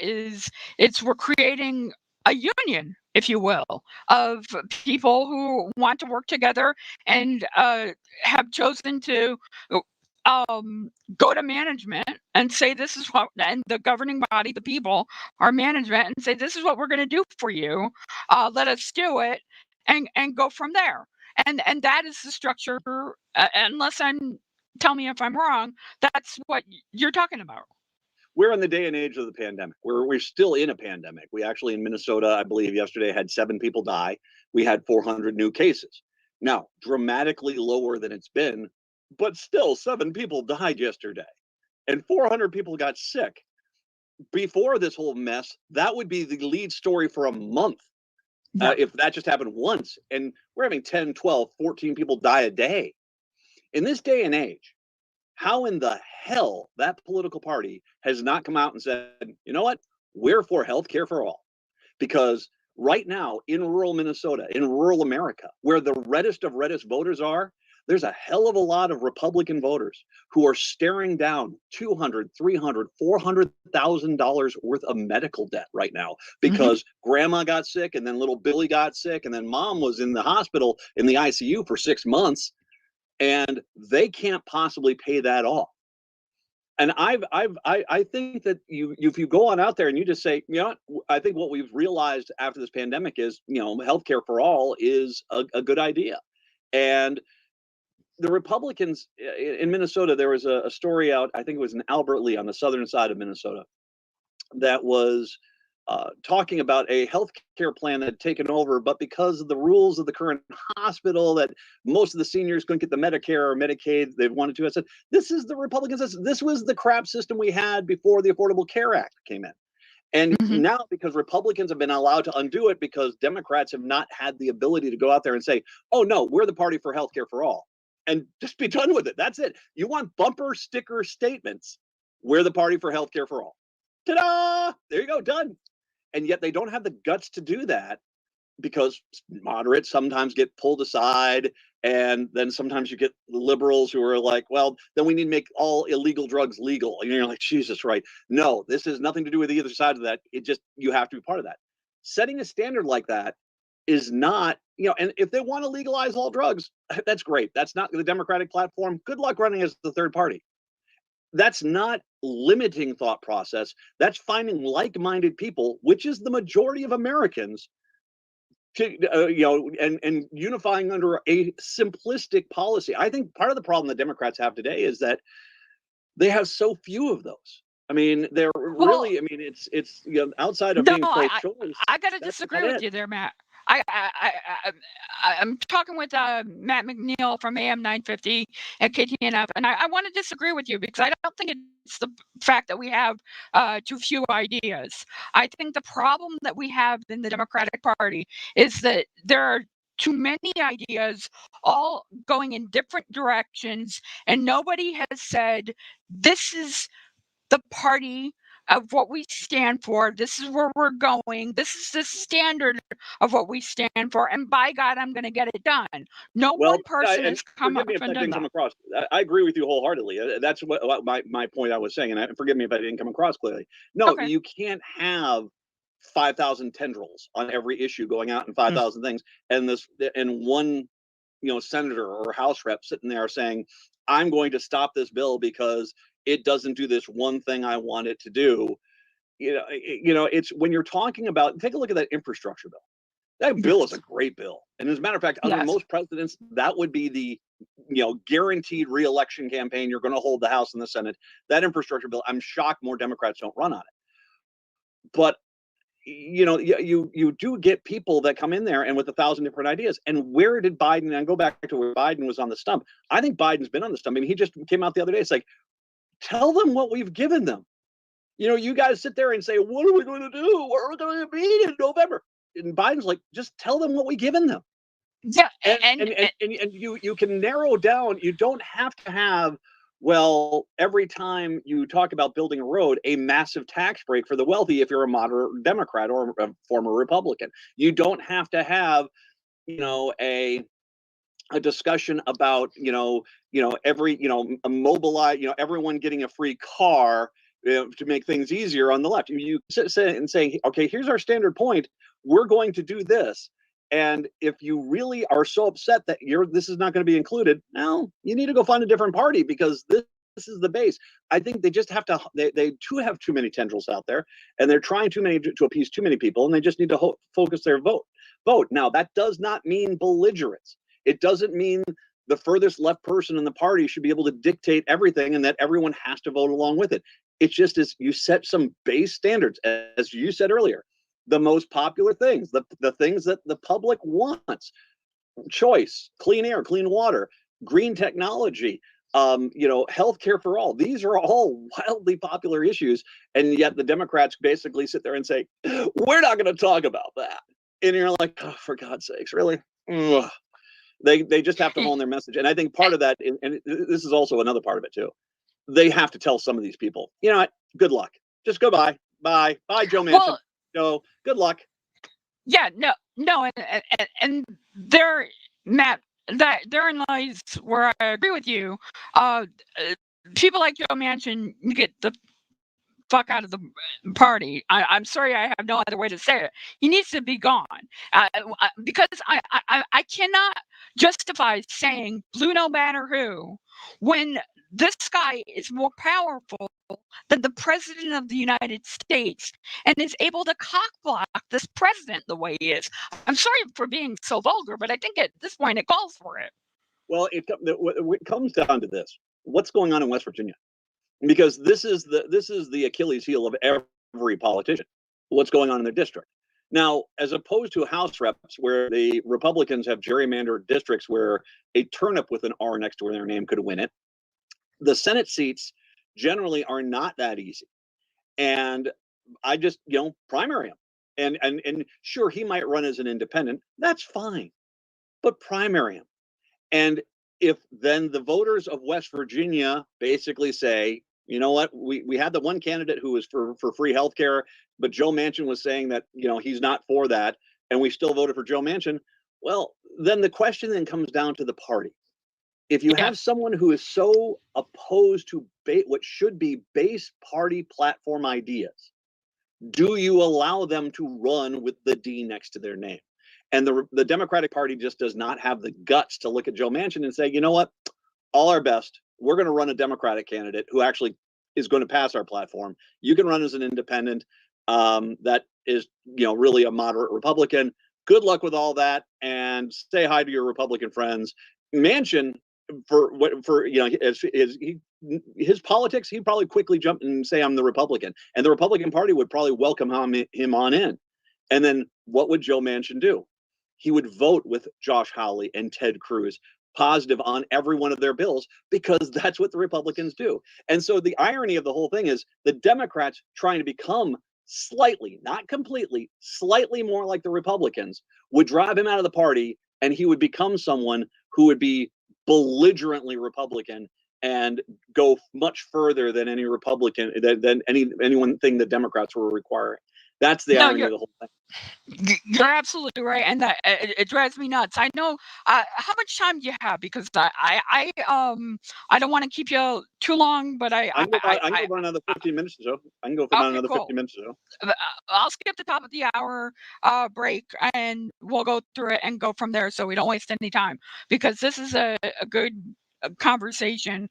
Because when we're not destroying narratives, what we need to be doing is fundamentally finding ways to fix things. And Matt McNeil, you're on one of the few liberal bastions of a AM radio that's left that's not a nonprofit. You're making money. You're why can't the Democratic Party see the just fundamental good thing of having a strong vocal majority? Like the Republicans aren't even that. Are you talking about more in kind of the idea of their their messaging?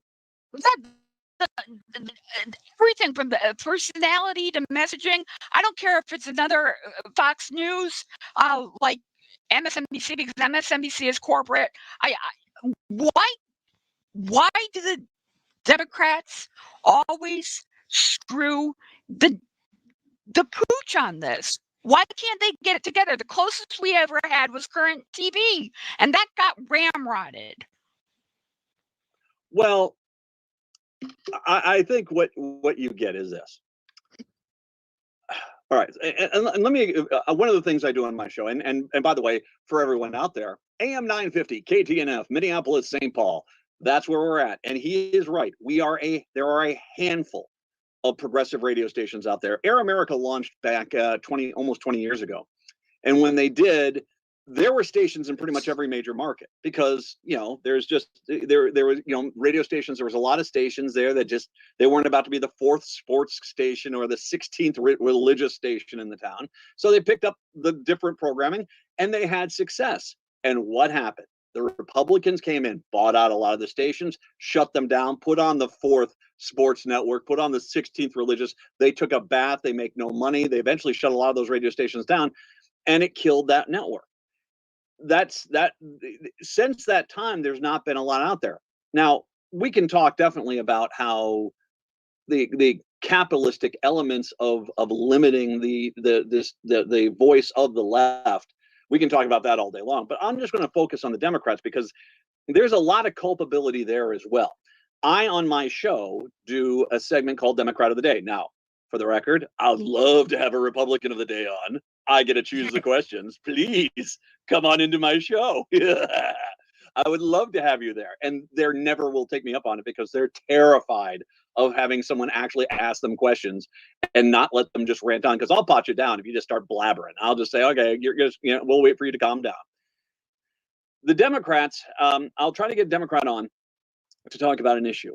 And I will call a state. Hi, this is Matt McNeil. I'm with AM 950 in Minneapolis, St. Paul. You're in a district which is a 50-50 split. You're running for the primary. You're running against the general election. I'd love to have you on my show, talk about the issues, what you want to champion for your district, how people can donate and volunteer. The idea of this is to help get the DFL in Minnesota, get volunteers out of these relatively safe DFL districts and get them into these toss-up districts where this election is going to be decided. I will get Democrats. I will say this, and they're like, I don't know. I don't want to be looked at as a loony lefty. And I'm like, well, we'll just talk the issues. I talk facts. I don't talk, you want to call me a loony lefty because I'm factually accurate, fine. In the same sense as Republicans get mad at me when I say with the pandemic, I don't want you dead. And that triggers them. I am not sure why. That being said is, I'll have you on. We'll get you volunteers. We'll get you donations. These are the most loyal Democrats you're going to find, the listeners to our station. Oh, I don't know. They're going to get mad. They might label me a liberal. And so then I'll find that same Democratic politician on some small town radio station, which 5 seconds before they went on the air was talking about, here's this idiot liberal who's coming on our show. For 10 minutes, they'll say, thank you very much for coming on by. Why aren't you giving more tax dollars to the wealthy? And then the second they're off the air, it's, boy, that guy was an idiot. And they'll do that and not come on the station that's going to get them volunteers and donations. And they'll think, I did a great thing. No, you screwed up. Now, if you can't go in that radio station and control that narrative, that's on you to a point. But when the liberal station calls and asks you to do this, you do it. If a Republican in the very northwestern part of the state of Minnesota, up by the Canadian border in North Dakota there, got a call from the very southeastern part of Minnesota, down by the Iowa-Wisconsin line there, and said, would you have time to be on my radio show today? A simple Minnesota House rep who has no listeners, none, in that southeast area. They'll say, what time and where do I need to be? And they won't even bat an eye, because the Republicans, when it comes to messaging, are so much better than the Democrats. The Democrats do not have a unified voice. They are terrified of basically talking to their own base half the time. It's a lot of this is the carryover from that moderate where they're like, I'm trying to win 3 Republican votes and I'll win the day. You're going to get your ass handed to you. You're just going to get your ass handed to you because all you're going to do is infuriate your base. They're not going to show up. Those 3 Republicans you think are going to save your day are still going to vote Republican. And then you're sitting there going, oh, gee willikers. One quick funny story on this. There was a Democrat who was challenging a Republican, and that was the Minnesota 3rd District at that point. And this was about 10 years ago. And she was a good candidate. She was a good DFLer. She did that same thing. She's like, oh, I don't want to talk to the liberals. I'm trying to work with the other side. And that was her entire narrative. 2 weeks before the election, I get a call from her campaign. She says, now, I had not called her. I interviewed her like 8 months earlier. And I had not called her, and they called. It's like, hey, Matt, we'd sure love to talk to that liberal base. And I'm, yeah, okay, sure. I'm glad you're a U.S. House race. Sure, I'll get you on in here. And the first thing she said, now this is the same woman who spent the last 9 months talking about, I want to work with the other side. She comes on the show and says, but my liberal credentials are strong. And I said, Jesus. oh, your internal polling is showing you're getting your ass handed to you and your own base is left. And now you're trying to frantically shore up your own base by coming on my show and acting like, oh, well, whoever said I wasn't a liberal? Well, you did for the last 2 months or 8 months, 10 months. You basically have not said this. And so you just got to get better at messaging. And the last thing you need to do is alienate your own base. I mean, there are some very good Democrats out there, moderate Democrats too, who middle of the road guys who understand that the base is the most important thing and will champion champion Democratic issues in a Republican district and win because they look like they've got integrity, they look like they understand their own party, and they're willing to fight. And that if you're not willing to do that, if you're not willing to fight, then you're just telling people to go vote for the other side. Yeah. I think you're absolutely right and spot on that, Matt. This is why I love having you on, because they talk on the right about this divide that there is in the Democratic Party, and I think there is more common ground than most Democratic people realize. Even the so-called Bernie bro or the Hillary bot. I don't think that's a thing at this point. I think it's defeat Trump.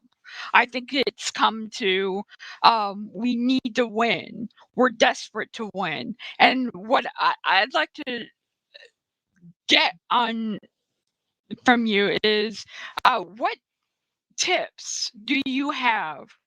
Like the 3 top tips that you can maybe leave us with for the Democratic Party to just kick some ass and defy the odds in this coming election, because this is why I'm even bothering to stay on the air. Number one, Democrats, find your freaking spines. Okay, stop trying to be their friends. Stop trying. They said they might let me in their club if I'm nice to them. No, they're not. You know, they said they might attack me as a liberal if I vote for this. They're already going to vote you. If you are too stupid to understand how the game is now, get out of the way. There are a lot of strong Democrats out there who are willing to fight. You and I mentioned Joe Biden has delivered a platform to win on, just with the freaking infrastructure. Yes. But as well, the way his response to the pandemic, which was, we were in a nightmare zone when he took office. The fact that there's this unbelievable element on the other side. I'll get to that in a second here. But you have a good platform that's populist. You have delivered. Democrats have delivered in these 2 years already dramatically. Yes. And you have a good fight. Just don't. Well, I'm not really. If you're not a Democrat, get the hell out of the way. If you're just trying to, I'm a Republican that's running as a Democrat, then the Democrats shouldn't take you. Find your spines, go and attack. Number two, the thing I mentioned earlier. Find 5 people. Start today. Call up your friends, or just go to Facebook, go to social media, go to Instagram, whatever. Say, is there any of my friends out there who did not vote, or generally do not vote, or have never voted? And I'm just asking for a reason. I'm just asking. Just don't put a reason. I'm just asking, and find out when someone comes back and says, "Yeah, I've never voted." Ask them the question why, and why they don't. When they come back and say, "Well, because I don't think it matters," it does matter. And the problem with humanity throughout the history is that generally people don't get upset until their rights are taken away. And then they all of a sudden get infuriated. You had a huge red flag with Trump, especially when they jammed through that last Supreme Court nominee, and they jammed them in there. They loaded up the courts. You should be furious. It shouldn't take, right now, Republicans are frantically hoping that the Republican Party doesn't rule on abortion until after the election, which they probably won't, because the Republicans will have enough control of the Supreme Court. It shouldn't take something like that happening for you to get inspired. The fear of that should basically say, okay, I need to go do this. And if they do, then do get rid of abortion and say January of 2023. You shouldn't sit there in October of 2024 completely have forgotten about it because there's this really cool new show on Netflix. Oh my God. No, you cannot allow reality to get warped. You see what's out there. The last thing. So, okay, once again, find your spines, be good Democrats. 2, find unregistered voters, get them registered, get them to the polls. Make sure you follow through. It's not just good enough. No, get them registered, make sure they're registered to vote, And then on election day, get them to the polls. That's 2. 3, outline the fight that's ahead of us. Not, oh, they're going to be against this judge or they're going to be for more tax cuts. No, no, no. This is the ugliest side of humanity that exists. Racism, bigotry, homophobia, transgender phobia, Islamophobia, misogyny. This is the ugliest of humanity. We are not facing off against someone who just disagrees with us on tax cuts and rates on that. We are facing off against an evil enemy that has popped its head up over and over and over again throughout the history of this world. And generally, if you look at where the Republicans are today, they want to go even further. They want the full fascism. There are a lot of people that stormed the Capitol on 1/6. Do you remember that? Oh, They yeah. tried to overthrow American democracy itself. And I said at that time, if that does happen, that's the end. Democracy won't come. You can't come back and then say, well, this time we'll have a fair election. No, it's over. It's done. This country ceased to exist as it does. You have to make sure people understand what is at stake here. It's not just a disregard of this. And if any Democrat looks at you and says they're the same, you tell them to shut the hell up. They are not the same. They're nowhere close to the same. There is a right and a wrong here. And if you can't see the difference, well, then you're a Republican. And that's just that. I'm against racism. I'm against bigotry. I'm against hate. I'm a Christian. I'm a Christian. I'm a capitalist. I'm not for where this country is going right now. And if we do not make a stand now, and every single stinking election, whether it's off year, midterms, or regular presidential, well, Amen. then, we're all just going to be screwed until the end of days. So there you go. My 3 things. There you go. Democrats with spines, get everyone registered to vote, and make sure everyone understands what exactly the fight is right now in this country. That was amazingly beautiful. I can't, this is. I'm glad you said that, because I'm one of these people with the January 6th people who will say, throw them in Gitmo. They're terrorists. Get rid of them. That's what you do with terrorists. If we're going to have Gitmo, Guantanamo Bay, why the hell do we not put terrorists there? Instead, they're getting 2 weeks or 60 days or whatever the, most deal they can work out. And I'm sorry, misdemeanors? Black people get shot over misdemeanor, for Christ's sake. And you just really, Matt, thank you for coming on the show to hit the nail on the head. We got to get you on more often, because you're amazing. And I like talking to you right before and after elections, because there's so much more togetherness now fighting this fight. And we got to fight the good fight. I'll leave it like this. I was U.S. Army. I'm a veteran of the U.S. Army. And when they stormed the 1/6 Capitol, and Ashley Babbitt, that traitor to America, was shot. Yes. I said the first thing I said is, okay, as a military person, it's like, this is an attack on the government here, guys. Why aren't you opening fire? Because that's what you do when a hostile army is trying to take over your government. If someone asked me, it's like, would you do the same thing? In a freaking heartbeat. I am a good Christian.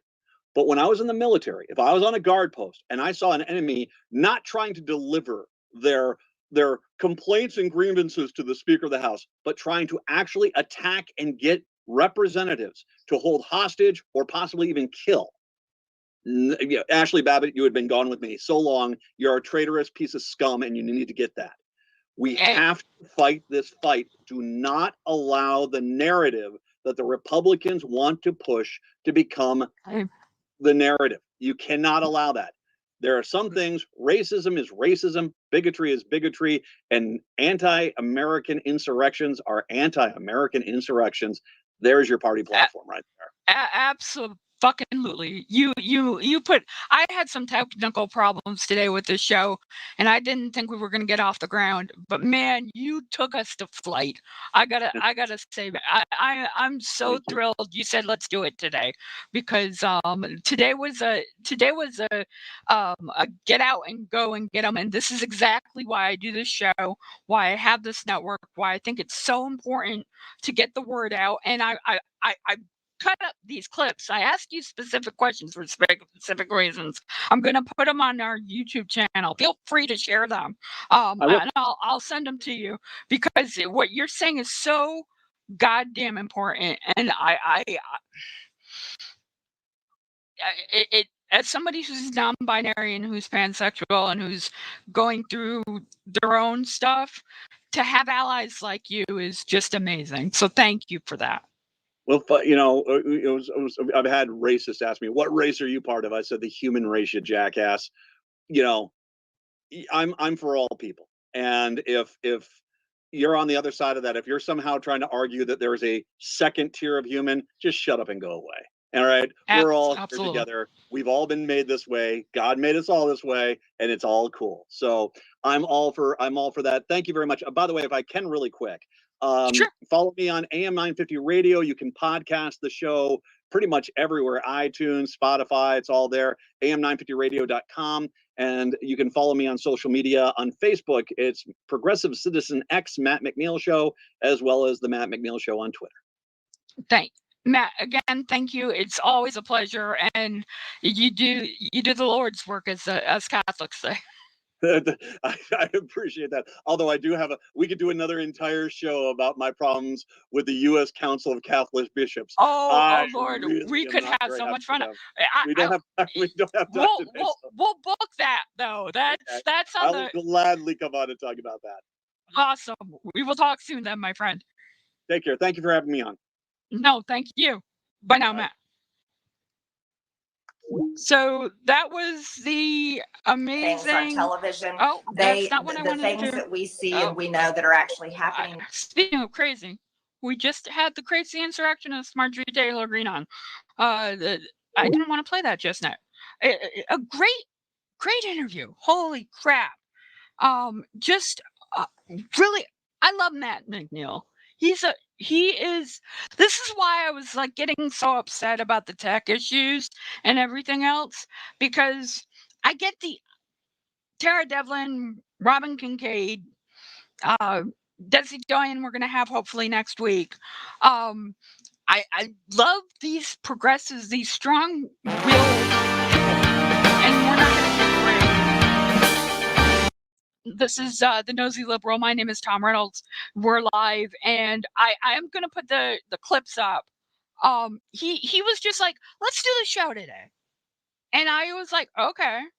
And this is a day after being in pain and dealing with 24 hours, 48 hours, not sleeping right and everything else. And I'm all for guys like Matt McNeil. The truth, he is an FDR Democrat. He's a JFK Democrat. He's a Democratic person who you can trust, and you can be assured if Matt McNeil is talking, he's telling the truth.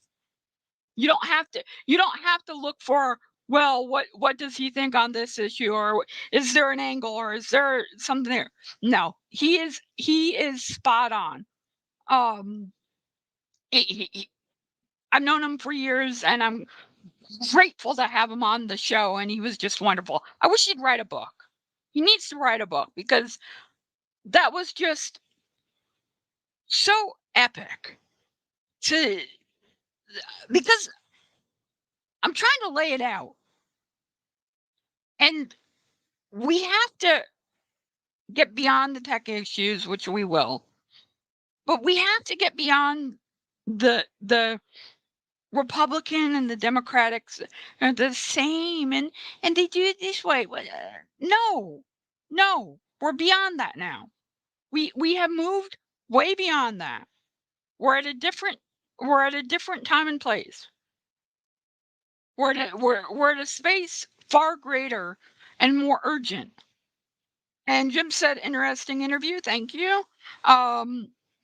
it's weird. I have to look down to look at stuff because of how the monitor is, and it's slightly just weird. But like he's so this is the type of show I want to do on a regular basis. But I don't want to just have the conversation with him. I want to have it with you in the comments section. I want to have I want to have discussions. We need to have these long form discussions. Matt McNeil laid out exactly how the Democratic Party can win. We have the platform, people. And for anybody who says we don't, just look at the polls. And look at what we believe in. And look at what the Republicans believe in. And then tell me how you can support a Republican in 2022. Forget about the social issues. Let's go with the tax issues. Let's go with the energy policy. Let's go with all those things. We don't have to just talk about the social construct of is Tom feeling like a boy or a girl today? We don't have to do that. Okay, you don't want to do that? That's fine. We won't do that. Let's talk about the fact that the Republican Party is a party that is willing to buy in to you have to kill your pet to have a better earth. And say, look, I have these articles and the mainstream media is selling you this, and this is what you're gonna do. And I don't want to kill my pet, but I'm gonna have to kill my pet. And I'm not even kidding. I have the receipts. I have the actual fucking receipts. I'm not kidding you. The Republican Party has people in the party who are totally down with I am going to kill my pet. Drama, manufactured bull to get ratings and clickbait and everything else that comes with it. It is absolute crap that they're selling.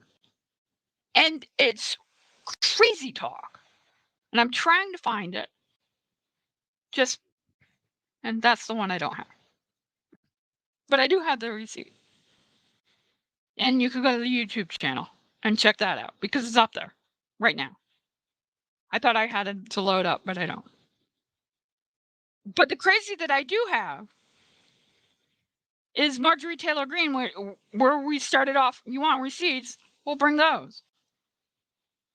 Look no further than Marjorie Taylor, sitting representative of Congress. She is a sitting representative of Congress, and she is siding with the enemy. She is siding with Putin on any channel that will have her. And this is the latest. I don't see a way out for Ukraine. So she doesn't see a way out for Ukraine, but let's start at the beginning where it's even more batshit I'll crazy. even blame people like Lindsey Graham, who is begging for war every single night on the television. These are the people that gave the Ukrainian people the false hope. And now you see Ukraine just kept poking the bear, which is Russia. And Russia invaded. And the truth is, and this is the hard truth to accept, there is no win for Ukraine here. Russia is being very successful in their invasion, even though we hear different things on television. The things that we see and we know that are actually happening there I don't see a way out for Ukraine. She doesn't see a way out for Ukraine. She doesn't see a victory for Ukraine. She's giving it to Vladimir Putin. She is okay with a win for Vladimir Putin. What? I don't know what kind of crazy talk we're dealing with, except batshit crazy talk. You're going to go with Vladimir Putin, a guy who's indiscriminately bombing theaters, holding children, hospitals, nursing homes, elderly, committing war crimes. You're going to, a war criminal you're going to side with, Marjorie Taylor Greene? Sitting House of Congress representative. This is the Republican Party. Don't you tell me there's a difference. Foreign policy, they side with a dictator, an autocrat, if you will, if you don't like dictator. This guy is just happy to cause genocide on people who saying, no, you're mine. This is not something you should be happy to be a part of, Marjorie Taylor Greene. But yet, Congresswoman, you're sitting pretty on these right-wing talk shows saying how happy you are to be there, talking up the great Putin and talking about poking the bear. What? Vladimir Putin is so touchy that he gets, I mean, and this is taken into their talking points for Pete's sake, but Vladimir Putin is so touchy that Ukraine can't have its own will. That's like saying, oh, I don't know, you, the wife, can't talk back to me, the husband. You, the wife, cannot talk back, or I'm going to slap you. That is abusive behavior. And this is abusive behavior on a grand scale. And Marjorie Taylor Greene is totally accepting of it. It's completely upsetting. It's maddening. Don't tell me there's no difference between the Republican Party and the Democratic Party. The Democratic Party is not a death cult. They're not a pledge factory for tax cuts for the wealthy. The Democratic Party is not a bunch of Looney Tunes who think that Vladimir Putin gets a pass because somehow he lives up. So that's where we are.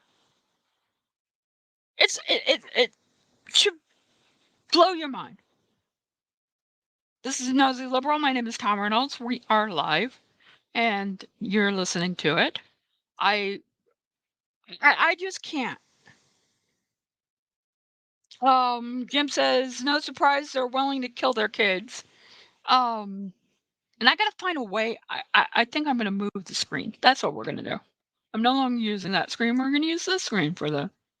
I can see them so much better. That was a good idea. So, there we have it with that. So it goes over that. Whoops. Technical difficulties today, but we're getting through. And we had a good show. And I'm really proud of this show. I'm proud of what we do here at FYNation.com. Every day we go in and we fight for what is right. I don't have to say, oh, this is a family show. I don't have to do a song and dance about the lawsuits that I'm involved in because I ran my mouth. That'll never happen here. It'll just never happen here. You'll never get that.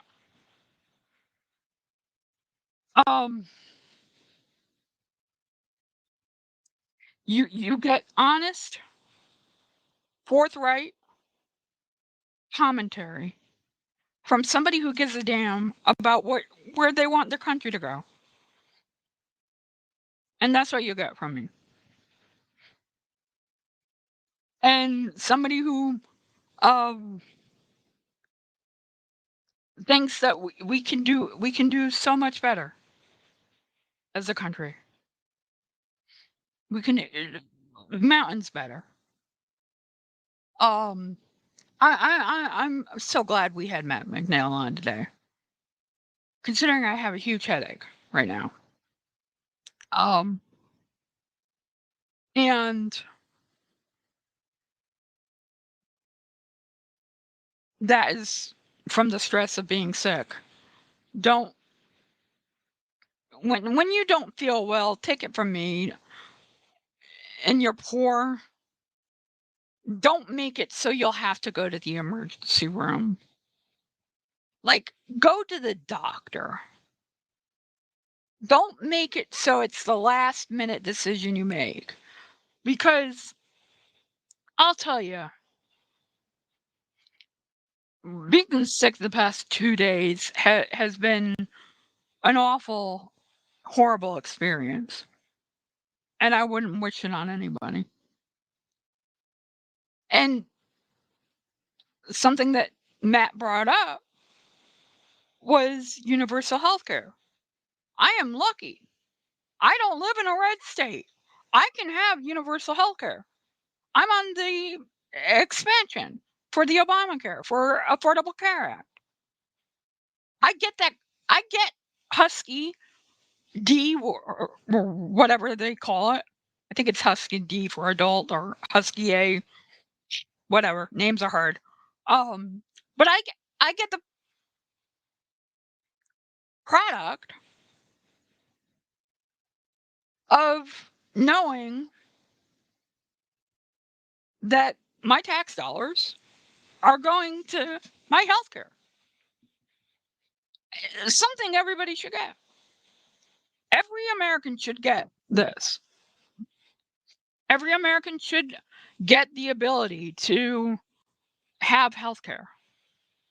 And Democrats, whether they believe in single payer or not, every Democrat believes in we got to get everybody healthcare. They just do. And it's as simple as that.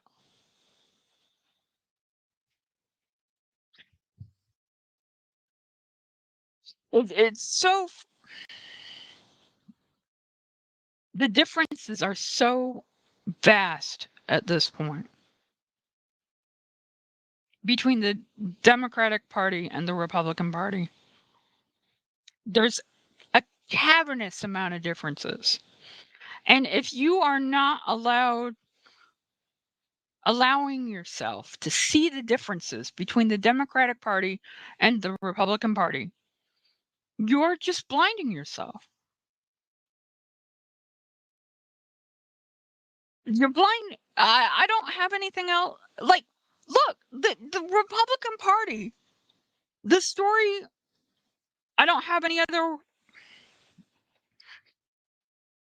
They think they have a win. Let me pull the story up. They think they have a win. And they want to, let me,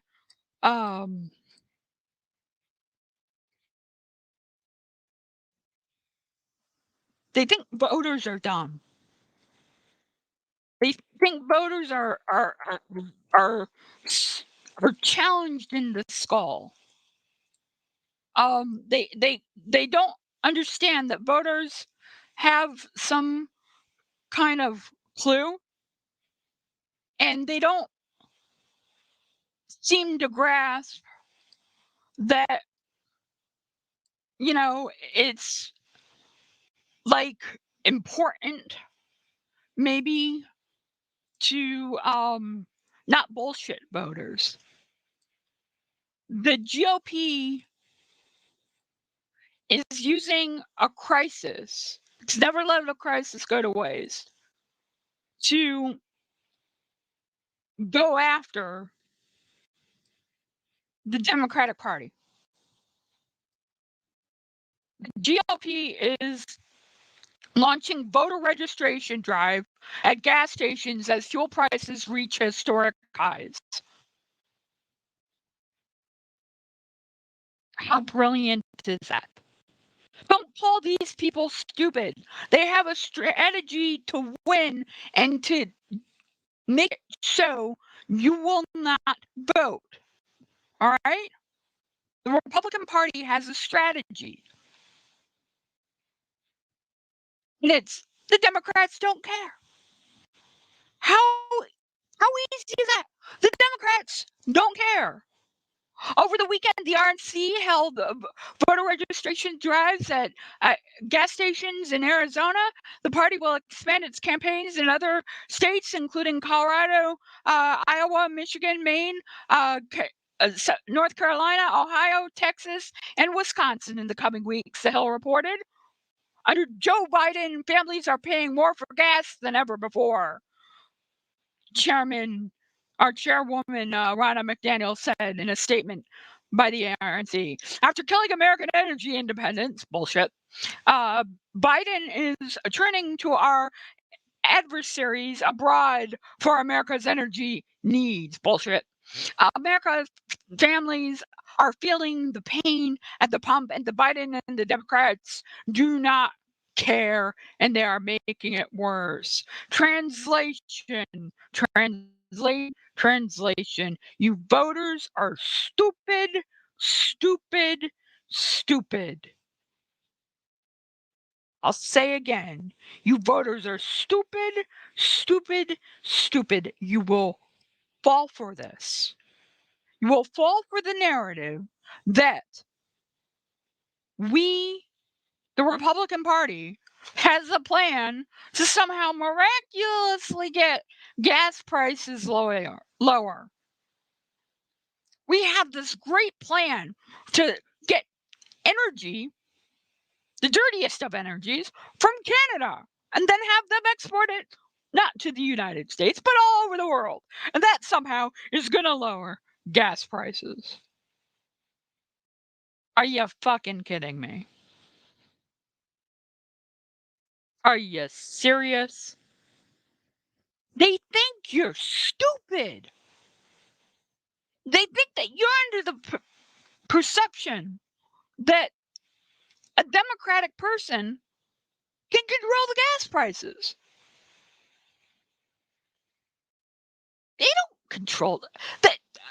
For Pete's sake, the dealer of the franchise that owns the gas station barely controls the gas prices because they barely make any money on gas. That's why they have convenience stores with the prices that are gouged. But they think you're stupid, the Republicans. You want to go with the narrative? Go with that one. The Republicans think you're stupid. Don't be stupid, America. Wake up, America. The Republicans think you're stupid. And you want to give the wealthiest Americans more tax.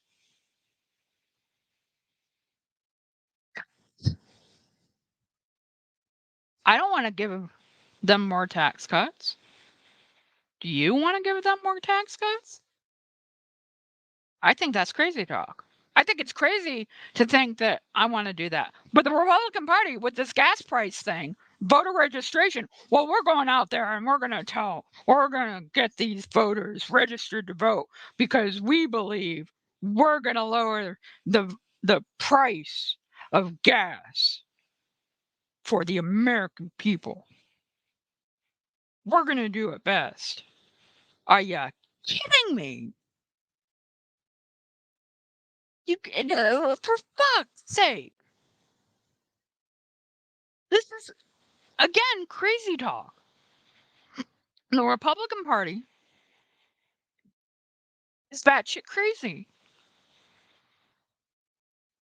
But they're onto something. They think they can gaslight you into the next election by depressing your vote and your will to go to the polls and your urgency of now to see that Joe Biden has a Democratic Party that's willing to help him. And by the way, Joe Manchin is helping him along. Joe Manchin is happily doing the work of 3 more Republicans in the Senate. Happily.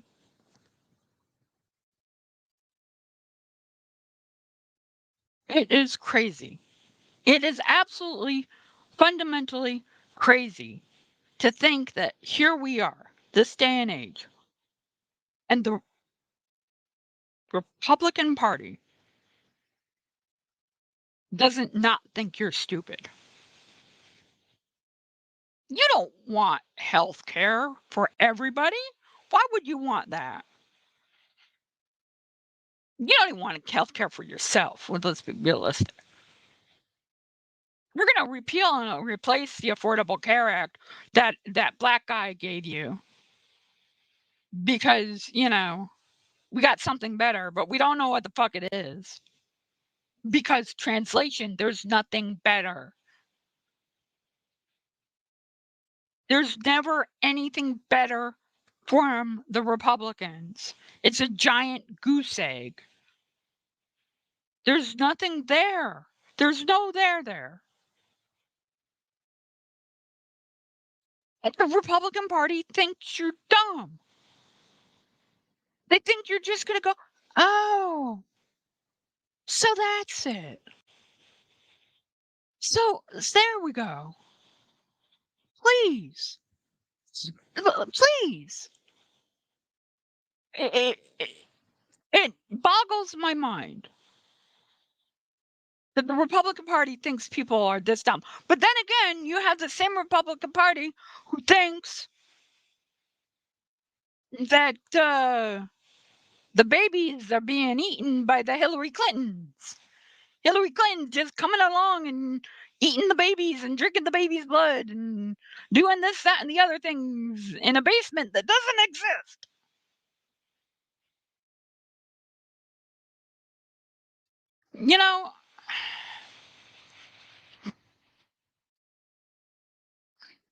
It drives me crazy that this is where we are.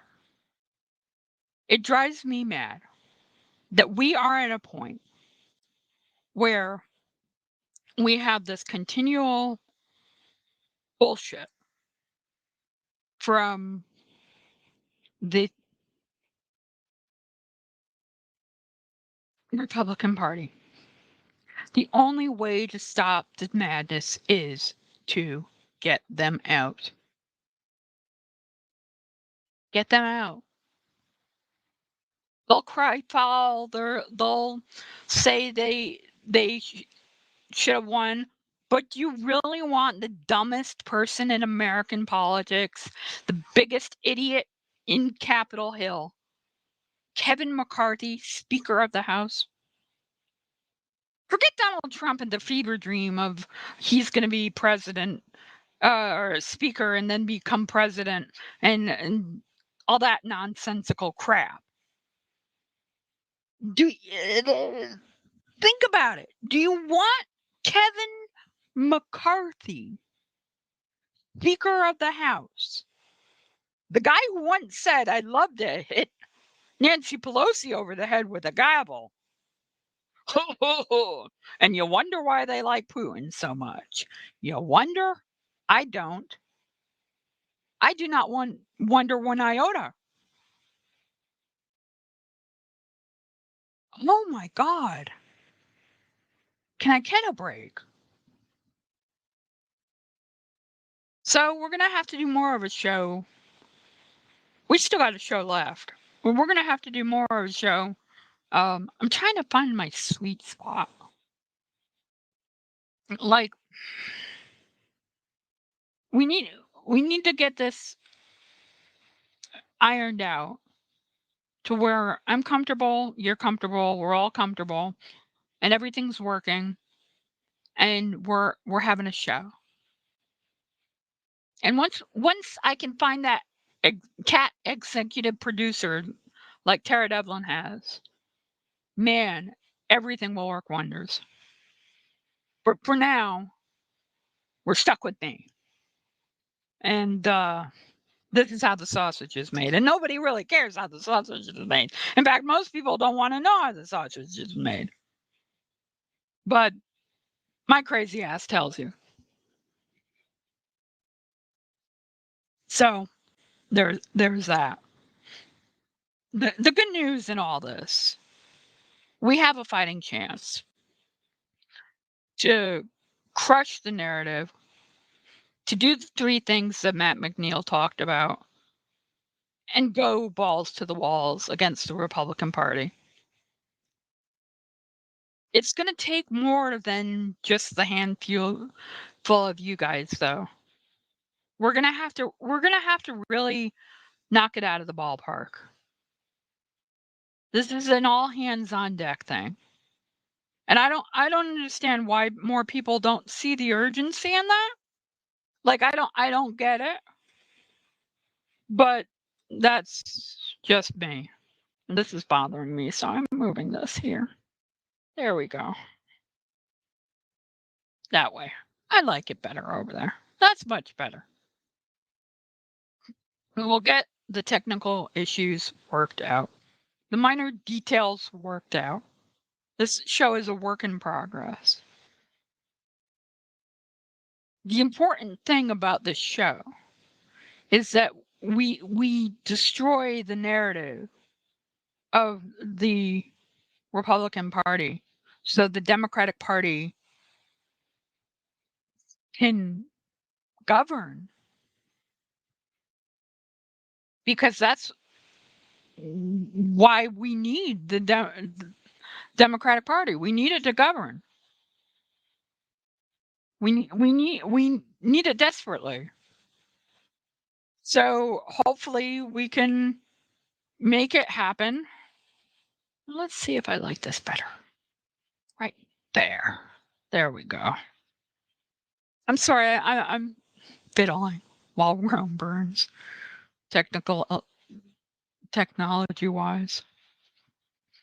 I want people to understand that when we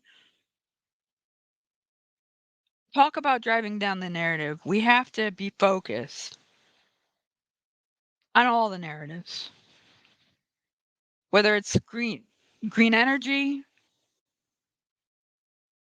which they act as if there's on a windmill on every block. I mean, how awesome would that? How amazing would that be? Like if there was a windmill on every block, birds would just fly right into. If you ask Donald Trump, the birds would just right into windmill. Everyone, dead birds everywhere, because birds were just right in them. And then you have solar panels on every house already. It's not actually a thing, but my fever dream it is. My fever pitch dream, I have solar panels everywhere. I love me some solar panels. Solar panels are in the White House again. Imagine if we lived in that country where, oh my God, we had lightning fast rail. Imagine if we lived in a country that believed that you could get from LA to New York in a couple of hours on a bullet train. Speed of shining sea. Imagine an infrastructure that wasn't falling apart and, wasn't thought of as the weakest link in infrastructure, like the easiest hack job could take it down. We could be responsible for those things. But we have to defeat the narrative first. And I don't like it there. We decided. Like it right there. I know. I'm being neurotic about it. But it was too close to the edge. That much I do know. It was too big.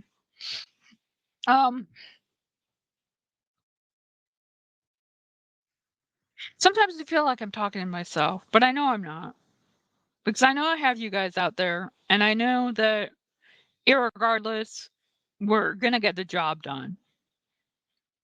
And even if we lose, we have enough to be able to fight the good fight in the long run. Because so many people are rising up and waking up on our side. The problem is we have to get to the, even if we lose, to never actually happen.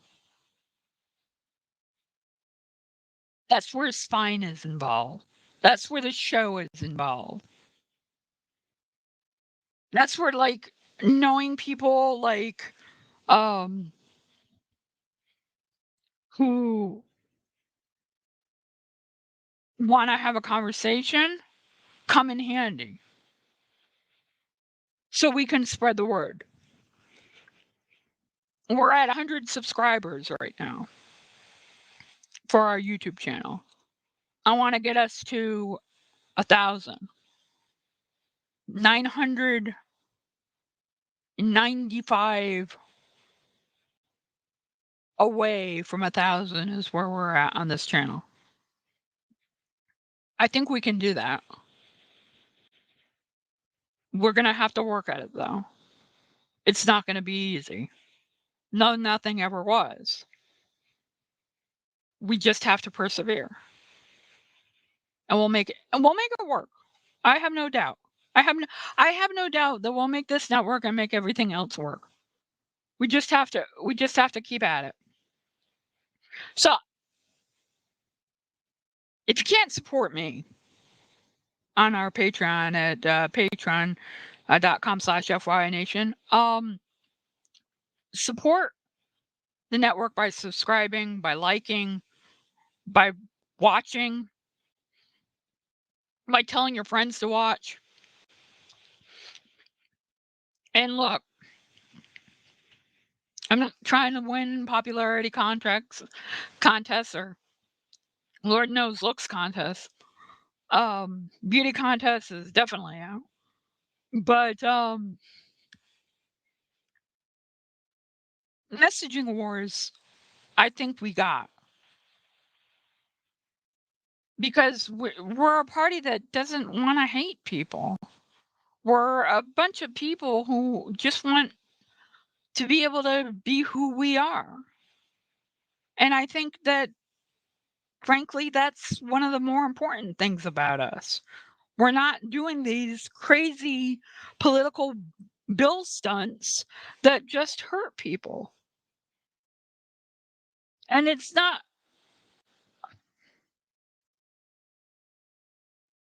something that we need to do in the grand scheme of things.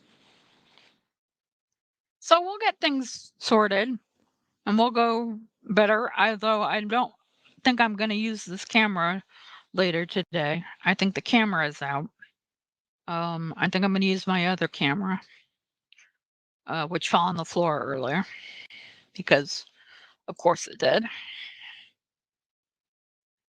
I just know that, like, we can make this work. I know it will not come easy. I wouldn't do this if I didn't believe in it. That's the key thing there, though. I wouldn't. I believe too much in everything we are doing to give up. And I think we can make things happen in the right manner.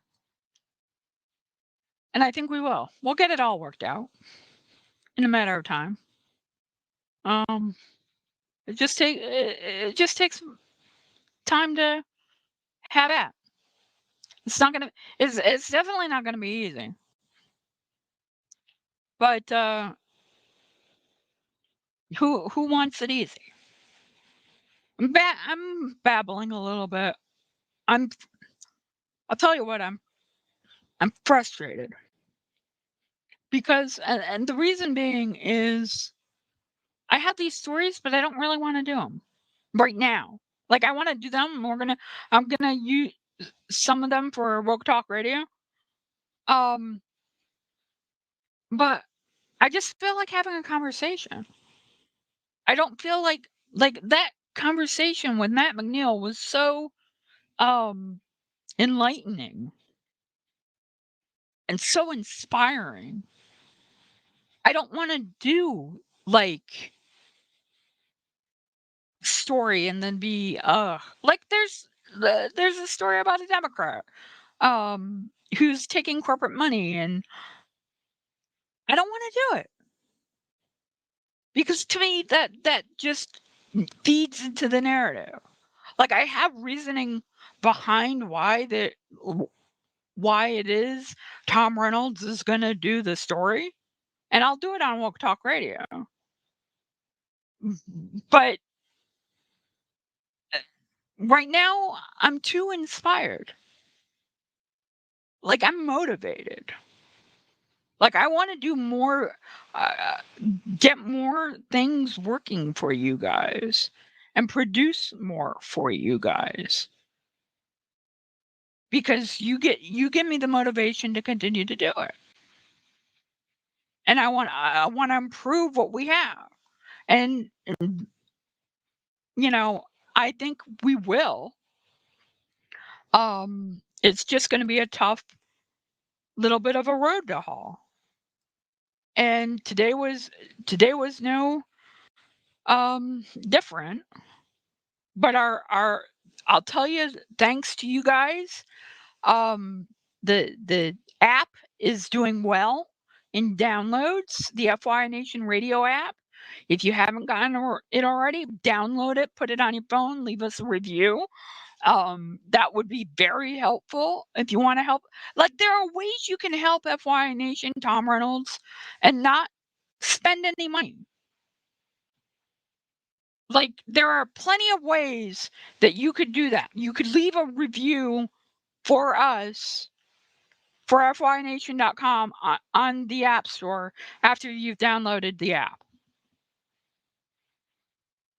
Because hopefully it's a good review. You could like a video that you watched in the new channel. There's tons of stuff. Like this is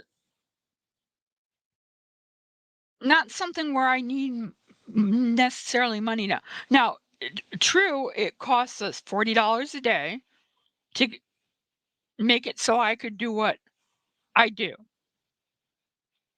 We have 1 day paid. We have 1 day. And it's actually 1.5 because it's $50. And I'm grateful because that pays the radio server bill. So every month I know the radio server that's going to get paid when it's due because we already have the patron paying it. And we can continue on bringing liberal talk. What we need is more communication with motivation.